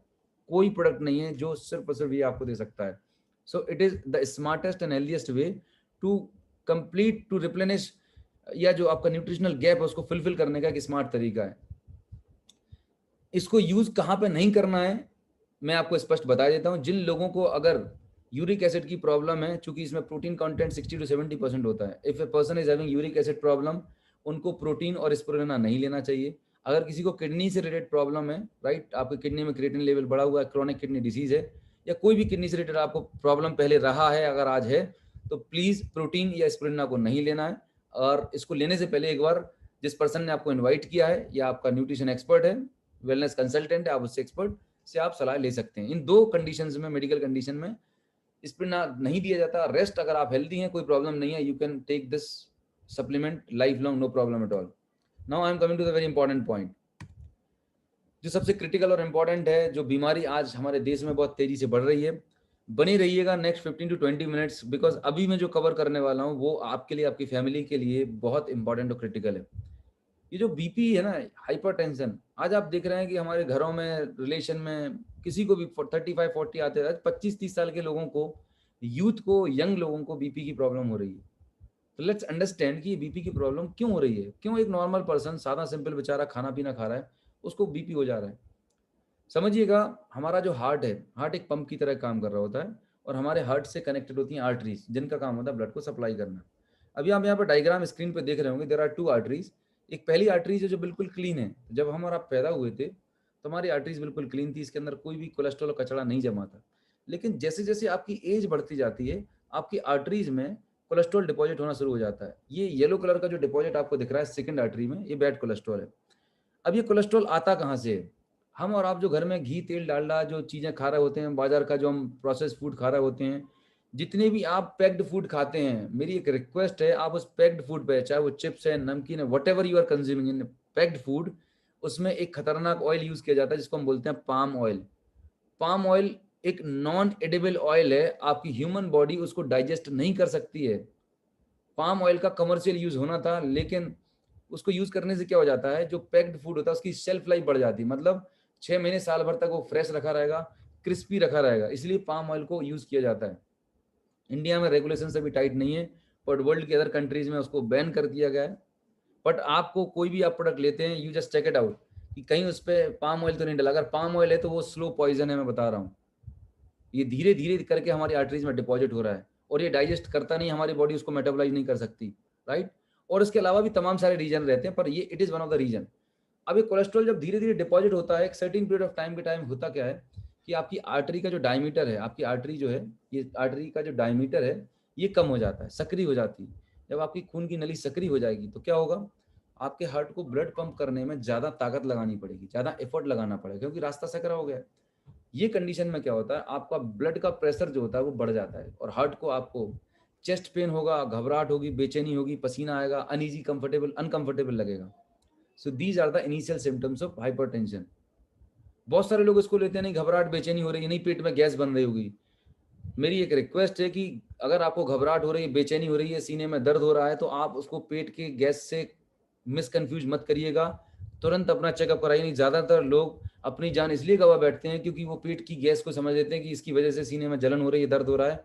प्लीज़, जो भी अगर आपको हेल्थ रिलेटेड प्रॉब्लम है, तुरंत मेडिकल एडवाइस लें, तुरंत उसको जांच लें, परख लें, सो दैट कोई कंफ्यूजन ना रहे। इग्नोर मत करिए कोई भी अगर आपको ऐसा साइन इन सिम्टम्स है। मेरा ऑब्जेक्टिव यहाँ पर डराने का नहीं है, मैं चाहता हूँ कि आप सब लोग बहुत लंबा जिए और हेल्दी जिए। प्रॉब्लम होती है हमारी इग्नोरेंस की वजह से। अब बीपी हुआ, अब बीपी होने के बाद हम कहाँ जाते हैं, फिजिशियन के पास जाते हैं। आप फिजिशियन के पास जाएंगे, डॉक्टर के पास जाएंगे, डेफिनेटली जाना चाहिए। वो आपको क्या करेंगे, वो आपका बीपी चेक करने वाले। बीपी चेक करने के बाद अब समझना treatment, that is very very important point जो मैं आपको बताने वाला हूँ, ध्यान से समझिएगा। बीपी चेक किया, थोड़ा सा बीपी बढ़ाना, 120/80 की जगह 140 और 90 की तरफ निकला, चलिए बीपी बढ़ गया, तो फिजिशियन क्या रिकमेंड करता है, चलिए आप ईसीजी करिएगा। ईसीजी किया जाता है, तो ईसीजी में क्या पता चलता है, ईसीजी जब लेटा के रेस्टिंग कंडीशन में ईसीजी किया जाता है, तो अगर किसी को बीपी ज़्यादा सीवियर नहीं है इनिशियल कंडीशन पे, तो most of the time ECG report normal आती है, राइट। अगर कोई यंग इंडिविजुअल है तो रिपोर्ट नॉर्मल आती है। फिर तीसरा प्रोसीजर क्या होता है, सर लिपिड प्रोफाइल करा लीजिए। लिपिड प्रोफाइल मतलब आपके खून में कोलेस्ट्रॉल का कंसंट्रेशन कितना है वो पता चलता है। अब यहाँ पर सोचने वाली बात ये, समझने वाली बात ये है कि आपका जो लिपिड प्रोफाइल निकाला गया, लिपिड प्रोफाइल का मतलब ये है कि ये मेरे ब्लड से आज सुबह 8 बजे अगर मैंने अपना ब्लड सैंपल दिया है, तो आपकी जो ब्लड रिपोर्ट आएगी, जो लिपिड प्रोफाइल आएगी, उसमें आपको क्या जानकारी मिलेगी, आपके ब्लड में कितना घुला हुआ कोलेस्ट्रॉल है। यू विल अंडरस्टैंड, आपके ब्लड में जो कंसंट्रेशन है डिजोल्व कोलेस्ट्रॉल का, वो पता चलने वाला है। ब्लड प्रेशर की प्रॉब्लम क्यों हो रही है, जो आपकी आर्टरीज के अंदर चिपका हुआ कोलेस्ट्रॉल है, जो ब्लॉकेज है, उसकी वजह से आपको हार्ट की प्रॉब्लम हो रही थी, उसकी वजह से बीपी की प्रॉब्लम हो रही थी। और हमें पता क्या चल रहा है, ब्लड रिपोर्ट में डिजोल्व कोलेस्ट्रॉल पता चल रहा है। कई बार ऐसा होता है कि वो डिजोल्व कोलेस्ट्रॉल का कंसंट्रेशन इतना ज्यादा नहीं होता, सिग्निफिकेंट नहीं होता, तो लोगों की लिपिड प्रोफाइल की रिपोर्ट भी नॉर्मल है। मतलब पेशेंट है, उसको बीपी हाइपरटेंशन के सिम्टम्स हैं, लेकिन ईसीजी रिपोर्ट नॉर्मल है, और ब्लड रिपोर्ट भी नॉर्मल आ रही है। ब्लड रिपोर्ट में जो डिपॉजिट कोलेस्ट्रॉल है वो डायग्नोज ही नहीं हो रहा है। अभी इसमें सबसे बड़ा जो चैलेंज ये आ जाता है कि पेशेंट जाता है, वो एक आध दिन टैबलेट खाता है, 5-7 दिन बंद कर देता है, और पता पड़ा 1-2 महीने के बाद हार्ट अटैक से उसकी डेथ हो जाती है। जो मेन कल्प्रेट था, जो मेन डिपॉजिट कोलेस्ट्रॉल था वो अनडायग्नोज था, उसको हम बोलते हैं विजरल फैट। ये पता चलता है एमआरआई से और सीटी, मतलब एमआरआई से पता चलेगा आपको और एंजियोग्राफी से पता चलता है, जो इनिशियल लेवल पे होती नहीं है।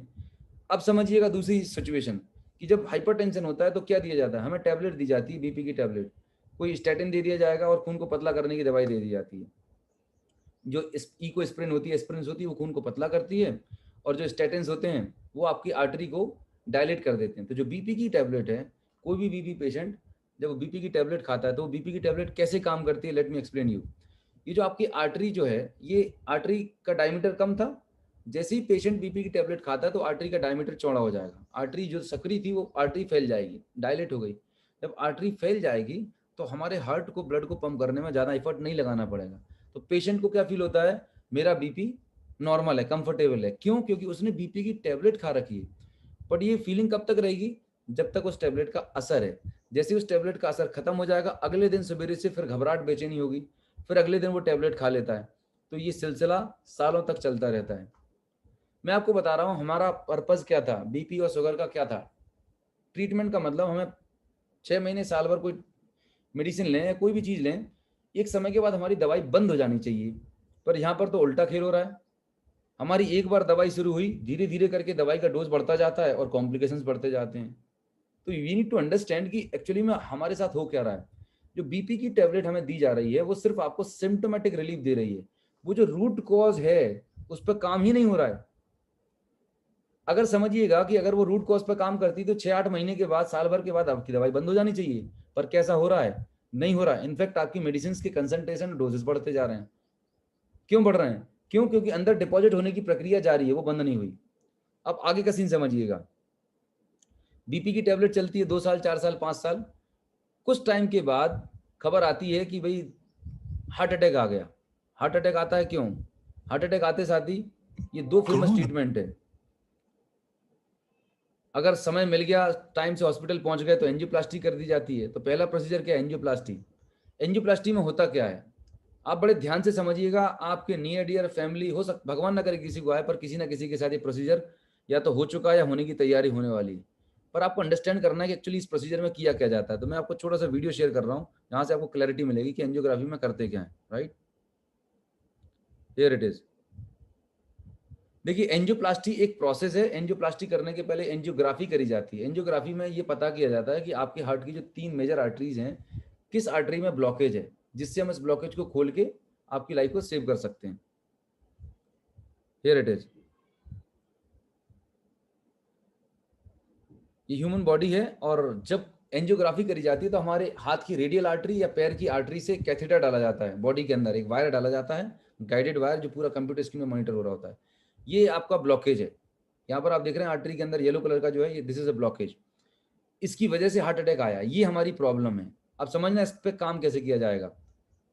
तो जैसे आपके बॉडी में कैथेटर डालते हैं, इसके साथ में आपके बॉडी में एक कलर डाई होती है, उसको इंजेक्ट कर देते हैं। अब जैसे जैसे वो कलर आपकी बॉडी में फैलता है, जहां पर वो ब्लॉकेज होता है वहां पर फिजिशियन को एक्सरे में, एंजियोग्राफी में पता चल जाता है कि ये आर्टरी में यहाँ पर ब्लॉकेज है। ये देखिएगा, ये गाइडेड वायर कैथेटर के थ्रू इंसर्ट किया जा रहा है बॉडी के अंदर।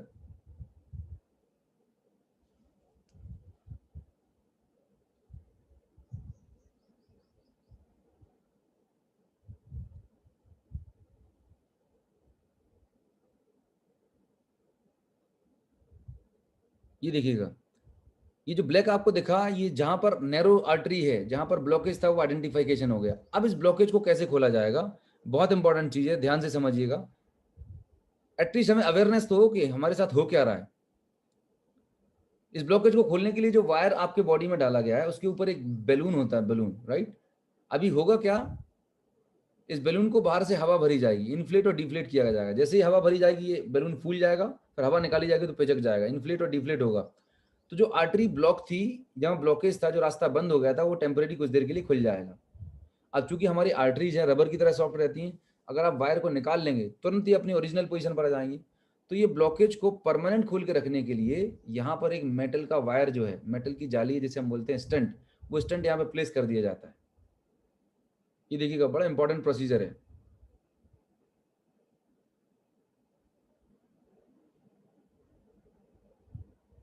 ये बलून है, बलून के ऊपर आपको ये मैश दिख रहा होगा, मेटल की जाली दिख रही है, दिस इज कॉल्ड स्टेंट। ये कोरोनरी स्टेंट एंजियोप्लास्टी कहलाती है। ये स्टेंट यहाँ पे प्लेस करके वायर निकाल दिया, this is what procedure is called. इस पूरी प्रोसेस में हमें समझना ये है कि नो डाउट ये बहुत अच्छा काम कर दिया, ये वायर निकाल लिया, ये हो गई एंजियोप्लास्टी, और खर्चा होता है मात्र 2 से 3 लाख रुपए। डिपेंड करता है कि आप किस हॉस्पिटल में जा रहे हैं, आपका क्या पैकेज है। इंपॉर्टेंट पॉइंट ये कि आपकी आर्टरी में जो पुराना डिपॉजिट कोलेस्ट्रॉल तो वो एज इट इज है। आप सोच के तो देखिएगा आपके बॉडी में, आपके हार्ट में कितने ऐसे ब्लॉकेजेस होंगे, कहाँ कहाँ स्टेंट डाला जाएगा। It's not a permanent solution. ये परमानेंट प्रॉब्लम का टेम्परेरी सोल्यूशन दे दिया। क्या स्टेंट डालने के बाद, क्या एंजियोप्लास्टी कराने के बाद पेशेंट की मेडिसिन बंद हो जाती हैं? नहीं होती हैं, 4 नई गोलियां और ऐड हो जाती हैं। सोचिए कितना इंटरेस्टिंग काम हो रहा है हमारे साथ में। हमें अपने आप को थोड़ा सा अवेयर करने की जरूरत है। इसका मतलब रूट कॉज पे काम नहीं हो रहा। पहला हार्ट अटैक आया 45 साल पे, एंजियोप्लास्टी हो गई, अब 50-55 साल हो गए। हमारे आपके बॉडी में जो डिपॉजिट होने की प्रोसेस है वो तो अभी भी जारी है।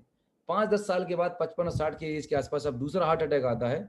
अब दोबारा हॉस्पिटल जाते हैं, अब वही फिजिशियन बोलता है कि साहब अब पूरी आर्टरी ब्लॉकेज है। अब क्या करें? डेफिनेटली उनका काम है आपकी लाइफ को सेव करना। वो क्या करेंगे? जिस तरीके से हमारे हर शहर के अंदर क्या होता है, एक बाईपास होता है ना, जैसे भोपाल हो तो भोपाल अगर सिटी में ट्रैफिक ज्यादा है तो बाहर की बाहर आप निकल जाएं।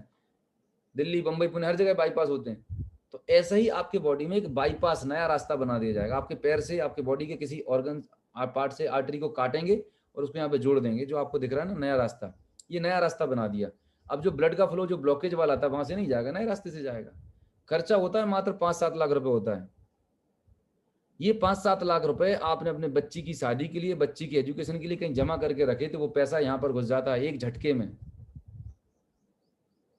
मैंने लोगों को घरों के प्लान करते देखा है, बच्चे की एजुकेशन प्लान करते देखा है, गाड़ी की प्लानिंग करते हुए देखा है, लेकिन आज तक कोई ऐसा बंदा नहीं मिला जिसने अपने 5-10 लाख रुपए की एफडी करा दी हो कि कभी हार्ट अटैक आए तो मेरी एफडी तोड़वा देना। ये मेडिकल इमरजेंसी है। आपकी जिंदगी की मेहनत की गाड़ी कमाई इसमें बर्बाद हो जाती है।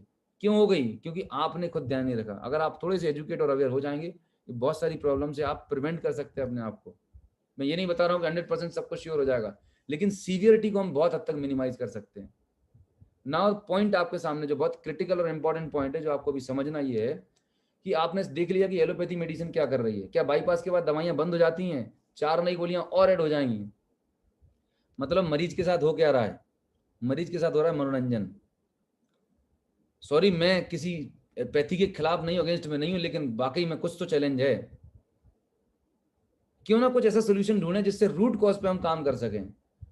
और आपके लिए गुड न्यूज़ ये है कि अगर हम कुछ ऐसा खाना पीना शुरू कर दें, कुछ ऐसा डाइट में लेना शुरू कर दें, कुछ ऐसी लाइफस्टाइल कर लें जिससे हमारी आर्टरीज में जो डिपॉजिट होने की प्रोसेस है, ये जो डिपॉजिट होने की प्रोसेस है, यही प्रोसेस को हम ब्लॉक कर दें। एंजियो मतलब एथीरोस्क्लेरोसिस की जो प्रोसेस है, इसको ब्लॉक कर दें और पुराना डिपॉजिट कोलेस्ट्रॉल है गल के निकल जाए, तो सोचिए कितना बड़ा इंपैक्ट हो सकता है।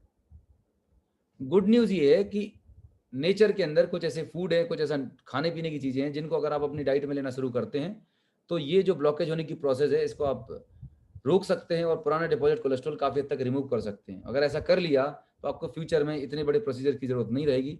नहीं तो लकवा लग जाता है, ब्रेन हेमरेज होगा, पैरालिसिस होगा, पूरी ज़िंदगी खराब हो जाती है। तो इंपॉर्टेंट पॉइंट क्या है कि अगर आपको इन सबसे बचना है तो आपको अपनी डाइट में एक बहुत इंपॉर्टेंट न्यूट्रिशन है जिसकी मैं बात करने वाला हूँ, ओमेगा 3।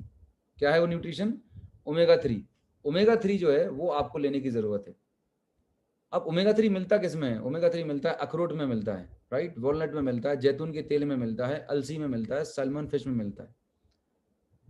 आज जितने भी लोग सेशन अटेंड कर रहे हैं, जो भी लोग पहली बार मेरी बात को सुन रहे हैं, आप अपने आप से सवाल करिए कि साहब आपने पिछले 20-30-40 साल में कब अखरोट खाए थे, कब जैतून के तेल में पका हुआ खाना खाया था? जो लोग कुछ अवेयर हैं, एजुकेटेड हैं, जिनको पता है अगर अखरोट खा रहे हैं उनके लिए बधाई, पर जो नहीं खा पा रहे हैं, जिनको पता ही नहीं था, उनके लिए सोचने का विषय है। प्रॉब्लम पता क्या है कि हमारी ह्यूमन बॉडी जो है, ओमेगा 3 आपकी बॉडी खुद से नहीं बना सकती। जिस तरीके से अगर आपको आयरन चाहिए बॉडी को तो आप पालक खाते हैं, विटामिन ए चाहिए तो आप गाजर खाते हैं, कैरेट लेते हैं, विटामिन सी चाहिए तो नींबू खाते हैं। ठीक ऐसे ही ओमेगा 3 आपके बॉडी के लिए एक बहुत ही असेंशियल और इंपॉर्टेंट न्यूट्रिशन है जो आपको लाइफ टाइम चाहिए। प्रॉब्लम सिर्फ इतनी सी कि बचपन से लेके आज तक हमने अपने खाने में ओमेगा 3 नहीं लिया। ओमेगा 3 क्या करता क्या है एक्चुअली में? ओमेगा 3 जो आपके आर्टरीज के अंदर ब्लॉकेज होने वाली की प्रोसेस है, इसको रोकता है। कोलेस्ट्रॉल, बैड कोलेस्ट्रॉल होने, डिपॉजिट होने की प्रोसेस को रोकता है और डिपोजिशन को निकालता रहता है। तो जब आप डेली बेसिस पर ओमेगा 3 कंज्यूम करेंगे तो आपके ब्लॉकेज क्लियर होते रहेंगे, डिपॉजिट ही नहीं होंगे। जब ये डिपॉजिट ही नहीं होंगे, ब्लॉकेज होगा ही नहीं, तो आपको क्यों बीपी शुगर की प्रॉब्लम होगी, क्यों आपको हार्ट अटैक आएगा? This is the very important and critical point. तो आपकी डाइट में ओमेगा 3 होना बहुत इंपॉर्टेंट है। अगर आप अखरोट खाते हैं तो 1 या 2 अखरोट खा रहे हैं, उससे कुछ नहीं होने वाला, क्योंकि 20 साल पुराना जो इतना सारा कोलेस्ट्रॉल जमा है वो नहीं निकलने वाला। सबसे बेहतरीन और सबसे आसान और सबसे नेचुरल जो चीज़ है जिसमें ओमेगा 3 अच्छा होता है वो होता है फ्लैक्स सीड्स। अलसी होता है जिसमें ओमेगा 3 एक सफिशिएंट क्वांटिटी में पाया जाता है। तो या तो आप मुट्ठी भर अलसी रोज खाएं। कुछ लोग 1 चम्मच अलसी खा लेते हैं, लगता है कि मैंने बहुत बड़ा काम कर लिया। Sorry, you are under wrong impression. कोई भी चीज का जब तक आप ऑप्टिमम डोज नहीं लेंगे तब तक आपको कोई हेल्थ बेनिफिट नहीं मिलने वाला। एक सिंपल सा एग्जाम्पल है कि अगर किसी एडल्ट को फीवर है तो उसको फीवर कम करने के लिए 500 से 600 mg की पैरासीटामोल चाहिए ही चाहिए। अगर वो 100 mg की पैरासीटामोल खाएगा तो उसका बुखार नहीं जाने वाला। और अगर वो 100 mg की पैरासीटामोल खा के गाना गाए कि नहीं मेरा बुखार ठीक हो जाएगा, तो उसके जाने की तैयारी पूरी है, क्योंकि आप प्रॉपर डोज नहीं ले रहे हैं। तो चाहे वो दवाई हो, चाहे वो न्यूट्रिशन हो, सप्लीमेंट हो, किसी भी चीज़ का अगर आप ऑप्टिमम डोज लेंगे तभी आपको उसके हेल्थ में बेनिफिट दिखने वाले हैं। तो मुझे मालूम है, तो चॉइस आपके ऊपर है कि आप अगर अलसी, भुनी हुई अलसी या कोई भी रफ फॉर्म में अलसी खा सकते हैं मुट्ठी भर के रोज, तो खाइए। अखरोट खा सकते हैं आप 8-10 खा सकते हैं, 1000 रुपये किलो आता है। लेकिन अगर आप ये नहीं कर सकते तो एक स्मार्ट सोल्यूशन है। स्मार्ट सोल्यूशन ये है कि आपको वेस्टीज के द्वारा, इंडिया की एक बेहतरीन न्यूट्रास्यूटिकल कंपनी है जिसको कई सारे अवार्ड्स हैं, रिवॉर्ड्स हैं, इंटरनेशनल और नेशनल, आपको अलसी से तेल को निकाल, अलसी से कोल्ड प्रोसेस के द्वारा तेल निकाल के कैप्सूल में डाल दिया गया है। 1 से 2 कैप्सूल सुबह, 1 से 2 कैप्सूल शाम को खा लेंगे तो आपके बॉडी को जितना रिक्वायर्ड अमाउंट ऑफ ओमेगा 3 वो आपको यहाँ से मिल जाएगा। और इसके जो बेनिफिट है, रिजल्ट्स हैं, आपको 2 से 3 महीने में खुद आपको बॉडी में आपकी रिपोर्ट्स बताएंगे, आपको ब्लड रिपोर्ट आपको बताएगी कि पहले, बिफोर और आफ्टर में क्या फर्क आया, आपको खुद अपने समझ में आएगा। ओमेगा 3 कितना बेनिफिशियल है, ये अमृत है आपके हेल्थ के लिए। हर एक हेल्दी इंडिविजुअल को ये लेना चाहिए। सबसे पहला एडवांटेज क्या है कि आपके पूरे सर्कुलेटरी सिस्टम को बेहतरीन करके रखता है। आपके बॉडी में जो एलडीएल का लेवल है वो रिड्यूस करता है, एचडीएल के लेवल को इंप्रूव करता है।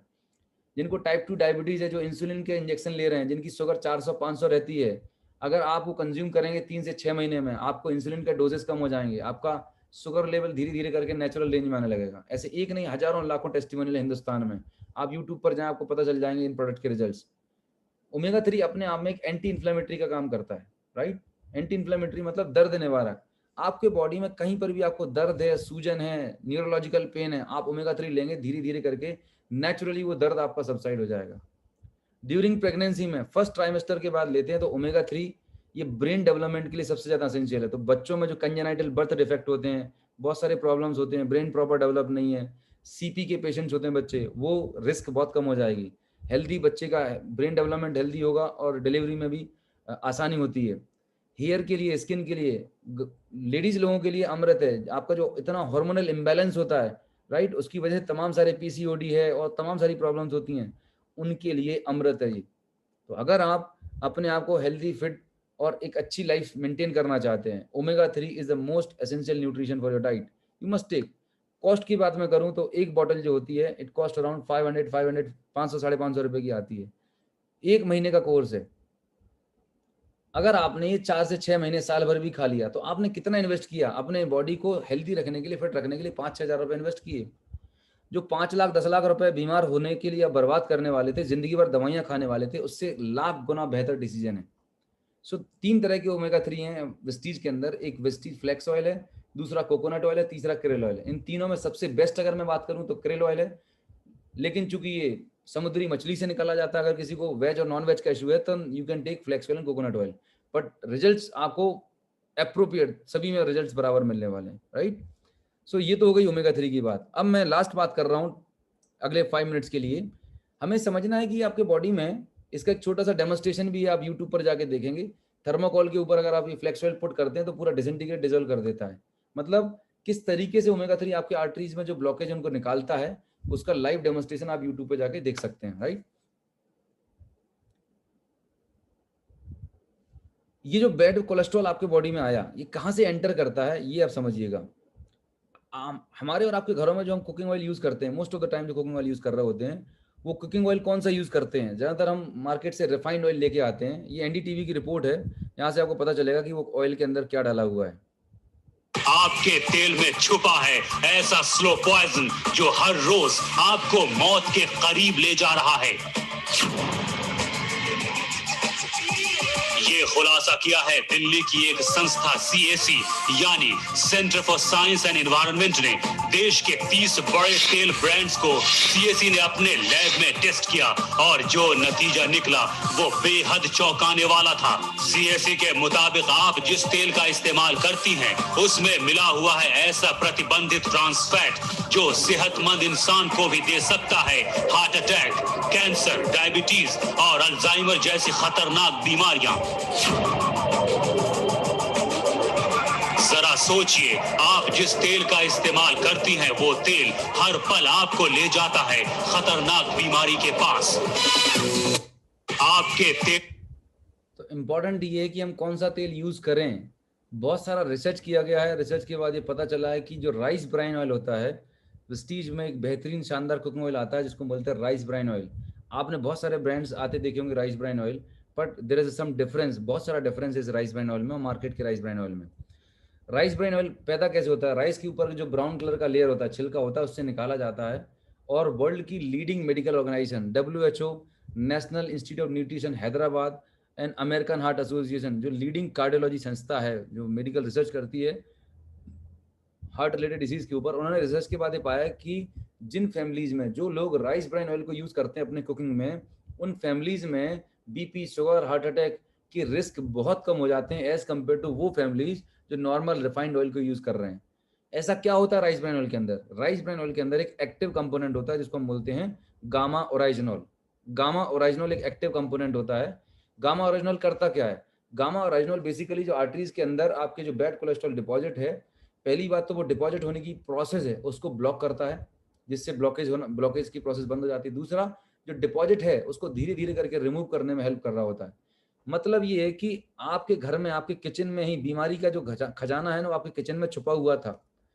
अगर आज के इस सेशन से आपको कोई चीज क्लिक होती है तो मेरी आपसे एक रिक्वेस्ट है, एक मैसेज है कि अगर आप अपने आप को हेल्दी रखना चाहते हैं, फैमिली को इन बीमारियों से बचाना चाहते हैं, तो दुनिया की जितनी भी आप अच्छे कपड़े में, अच्छे परफ्यूम में, अच्छी लग्जरी कारों में जो खर्चा कर रहे हैं, ठीक है, सबसे एक चीज जो चेंज करना है वो आपका कुकिंग ऑयल है। सबसे इंपॉर्टेंट, क्रिटिकल है, क्योंकि यहीं से आपके बॉडी में डिपॉजिट होने की प्रोसेस जारी होती है और 5, 10, 15, 20 साल से जब ये डिपॉजिट ज्यादा हो जाता है तो फिर ये बीमारी में कन्वर्ट हो जाता है। आपको अगर मैं लॉजिकली बताऊं तो जो आप मार्केट से रिफाइंड तेल आप लेके आते हैं, क्या कॉस्ट आप लेते हैं? कोई भी ब्रांड का आप उठा के देखें, वो रिफाइंड तेल बनता है सोयाबीन से। सोयाबीन से बनता है, मेजोरिटी ऑफ रिफाइंड तेल सोयाबीन से बनाया जा रहा है। अगर आप उसकी कॉस्टिंग निकालें तो 1 kg सोयाबीन जो होता है, 1 kg सोयाबीन की कॉस्ट होती है 40 रुपीज। 1 kg सोयाबीन से अगर आप ऑयल को एक्सट्रैक्ट करें तो कितना लीटर तेल निकलने वाला है? Hardly 200 ml। 1 kg सोयाबीन की कॉस्ट है 40 रुपीज। अगर आपको 1 लीटर सोयाबीन ऑयल निकालना है तो आपको 5 kg सोयाबीन लगने वाला है। 5 kg सोयाबीन की जो कॉस्टिंग आती है वो आती है 200 रुपीज। मार्केट से आप जो रिफाइंड तेल लेके आ रहे हैं वो 100 रुपए में, और एक्चुअल में प्योर रिफाइंड तेल आपको मिलेगा 200 रुपए लीटर। आप सोच के तो देखिए आपको क्या मिल रहा है। मार्केट में जितने भी रिफाइंड तेल आपको मिल रहे हैं, 90% या 95% ज़्यादा रिफाइंड तेल के अंदर पाम ऑयल डाला जाता है, जो गाढ़ा चिपचिपा ऑयल है, जो 100 मतलब 20, 25, 30 रुपए लीटर मार्केट से, मतलब जो थाईलैंड है, मलेशिया से इम्पोर्ट होता है, उसको मिला के डाला जा रहा है। सबसे खतरनाक चीज़ है जो हमारे बॉडी में जा रही है, और सबसे बिना हमारी कोई भी कुकिंग प्रोसेस है वो तेल हम यूज़ कर रहे हैं। तो अगर आपको हेल्दी रहना है, फिट रहना है, तो आपका कुकिंग ऑयल आज ही रिप्लेस कर दीजिएगा। आप बहुत सारी बीमारियों को अपने घर से निकाल सकते हैं।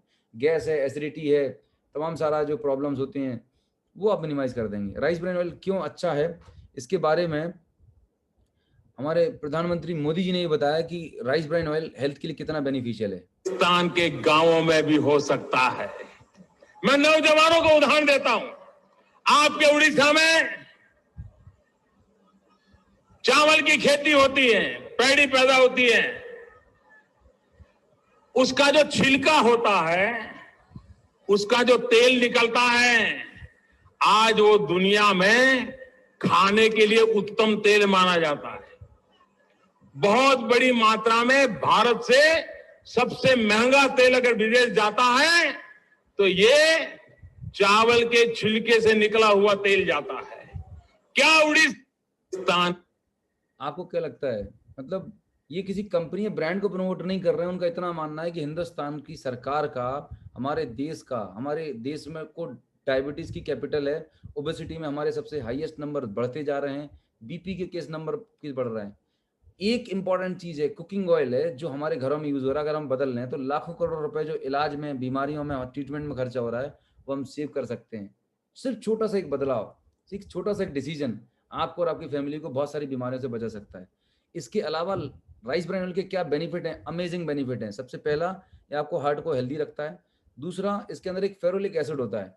40-50 ईयर्स के आसपास जो फीमेल्स में मीनोपॉज से रिलेटेड कॉम्प्लिकेशंस आते हैं, राइट, उनकी बॉडी में प्रोजेस्टेरोन हार्मोन कम होने लगता है, मीनोपॉज आने लगता है, तो फेरोलिक एसिड मीनोपॉज से रिलेटेड जो कॉम्प्लिकेशंस हैं उनको मिनिमाइज करता है, राइट, और एक हेल्थ को मेंटेन करने में हेल्प रखता है।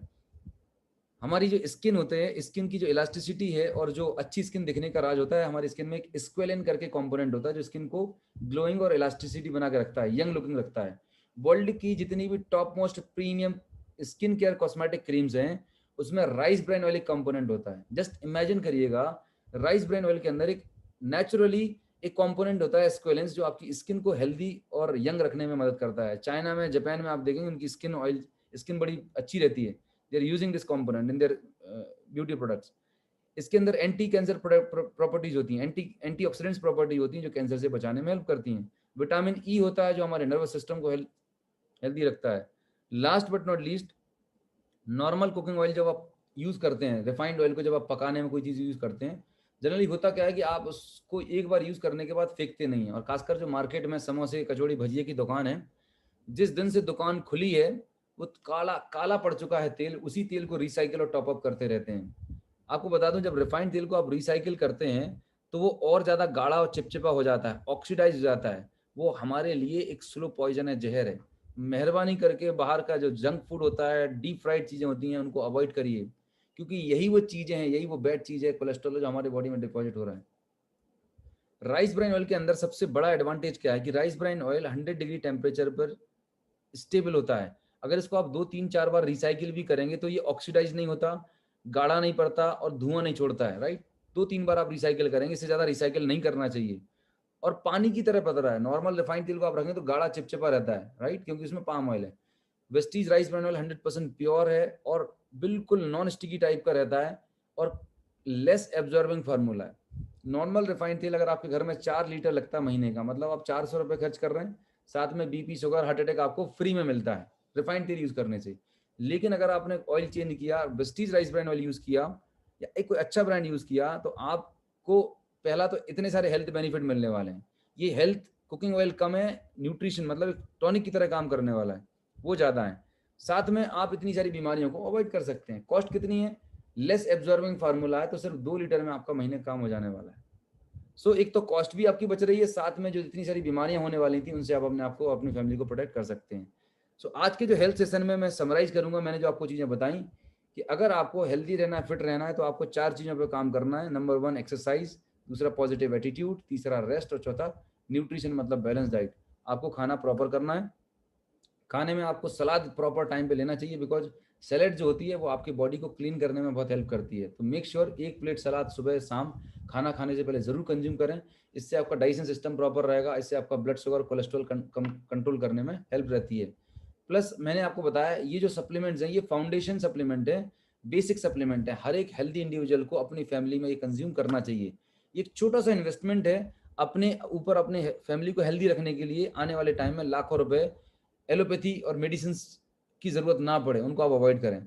तो एक अच्छा हेल्दी रूटीन प्लस एक प्रॉपर न्यूट्रिशन आपको और आपकी फैमिली को हेल्दी बना के रखने में हेल्प करने वाला है। सप्लीमेंट में क्या लेना है आपको, protein powder, right, spirulina, flax oil मतलब ओमेगा 3 एंड राइस ब्रान। ये 4 बेसिक फाउंडेशन सप्लीमेंट हैं जो एक नॉर्मल हेल्दी फैमिली को लेना चाहिए। लास्ट में एक चीज आपको ऐड करना चाहूंगा, सिंस अभी कोविड का टाइम चल रहा है, राइट, दोबारा से लॉकडाउन आ चुका है, रिस्क ज्यादा बढ़ रही है, तो आपको और हमें सबको अगर इस खतरनाक बीमारी से बचना है, इस वायरस से बचना है, तो आपका इम्यून सिस्टम स्ट्रांग रहेगा तो आप अपने आप और अपनी फैमिली को बचा सकते हैं। तो वेस्टीज के अंदर इम्यूनिटी की एक बहुत ही शानदार रेंज आती है और एक इम्यूनिटी पैकेज है। अगर आप वो इम्यूनिटी पैकेज यूज करते हैं तो यकीन मानिए आप अपने आप को बहुत हद तक और अपने नियर डियर को, खासकर जिनकी उम्र 40-50 के ऊपर है, उनको तो जरूर कंज्यूम करना चाहिए, क्योंकि उनकी रिस्क ज्यादा है, क्योंकि उस समय बीपी शुगर हो चुका होता है, कोई ना कोई लाइफस्टाइल डिजीज है, तो उस केसेस में इम्यून सिस्टम डाउन होने की वजह से कोविड के केसेस बढ़ रहे हैं या क्रिटिकल कंडीशन ज्यादा हो जाती है। तो ये कुछ नेचुरल सप्लीमेंट्स हैं वेस्टीज के पास, जिनको हम बोलते हैं इम्यूनिटी पैकेज, इम्यूनिटी बूस्टर्स, और ये नेचुरल है, 100% आयुर्वेदिक हैं। इनको आप यूज करना शुरू करें आने वाले 6 महीने साल भर, आई एम श्योर कि आप और आपकी फैमिली इस क्रिटिकल प्रॉब्लम से अपने आप को प्रोटेक्ट कर सकते हैं। वो प्रोडक्ट क्या है? पहला नोनी है। नोनी एक प्लांट होता है, मोरिंडा सिट्रीफोलिया। इस पर एपीजे अब्दुल कलाम ने किताब लिखी है नोनी के ऊपर, नोनी द मिरेकल फ्रूट। कोलेस्ट्रम जो होता है, गाय भैंस जब बछड़े को जन्म देती है ना, तो ताजा दूध जो निकलता है, जो पीओसी निकलता है, कोलेस्ट्रम, वो एक प्रोडक्ट है वेस्टीज के अंदर। अगर आपके घर में बच्चे हैं 2, 4, 5 साल और बड़े, हर कोई व्यक्ति इसको ले सकता है, 100% सेफ है। मेरे घर में 2 डॉटर्स हैं, उनको थ्रू आउट द ईयर हम कोलेस्ट्रॉम दे रहे होते हैं, and touch wood, by God grace, सर्दी, जुकाम, खांसी, बुखार, बार बार हॉस्पिटल के चक्कर नहीं लगाने पड़ते। It is amazing. बच्चे से लेके बड़े सभी को ले सकते हैं। करक्यूमिन मतलब हल्दी, हमारे घरों में हल्दी, हिंदू समाज में मतलब हिंदुस्तान में हल्दी का एक बहुत इंपॉर्टेंट रोल है। कोई भी पूजा होती है तो वहाँ यूज करते हैं। चोट लग जाती है, घाव लग जाता है, तो बोला जाता है कि रात को गर्म दूध में डाल के गोल्डन मिल्क पीना चाहिए, राइट? वो हल्दी है, पर उसमें जो एक्टिव कंपोनेंट होता है करक्यूमिन, वो बहुत कम मात्रा में होता है। तो ये जो करक्यूमिन वेस्टीज का सप्लीमेंट है, इसमें जो एक्टिव कंपोनेंट है हल्दी का, दैट इज करक्यूमिन, वो एक अच्छी क्वांटिटी में होता है। और हल्दी जो मेन कंपोनेंट होता है करक्यूमिन, वो काली मिर्च जो पाइपरेन होता है उसके साथ में आपके बॉडी में अच्छे तरीके से काम कर सकता है। तो ये एक साइंटिफिकली डिजाइन फॉर्मूला है जो आप यूज कर सकते हैं 101 शाम। आंवला, विटामिन सी हम सब जानते हैं, इम्यूनिटी के लिए बहुत अच्छा माना जाता है। सीबकथॉर्न लेह लद्दाख में पाई जाने वाली एक चेरी होती है, राइट? और इम्यूनिटी के लिए -40-50 डिग्री टेम्परेचर पे चेरी हो रही होती है। सीबकथॉर्न आपके इम्यून सिस्टम को बिल्ड करने में बहुत हेल्प करता है। और गिलोय जो होता है, गिलोय घनवटी है, राइट? गिलोय प्लस एक लिक्विड आता है वेस्टीज में, उसको आप यूज कर सकते हैं। इनमें से 2-3 प्रोडक्ट या पूरा पैकेज जो भी आपको कंफर्टेबल लगता है, आपको जिस व्यक्ति ने इनवाइट किया है, आप उससे कंसल्ट करें, डिस्कस करें, वो आपको क्या आपके लिए बेस्ट पॉसिबल है, वो कॉम्बिनेशन आपको सजेस्ट कर देगा, राइट? एंड विद दिस आज का सेशन हम यहीं पर ओवर करते हैं। Thank you so much for your patience listening, right? अब आपके कोई सवाल हैं, कुछ क्वेश्चंस हैं, क्वेरी है, या कुछ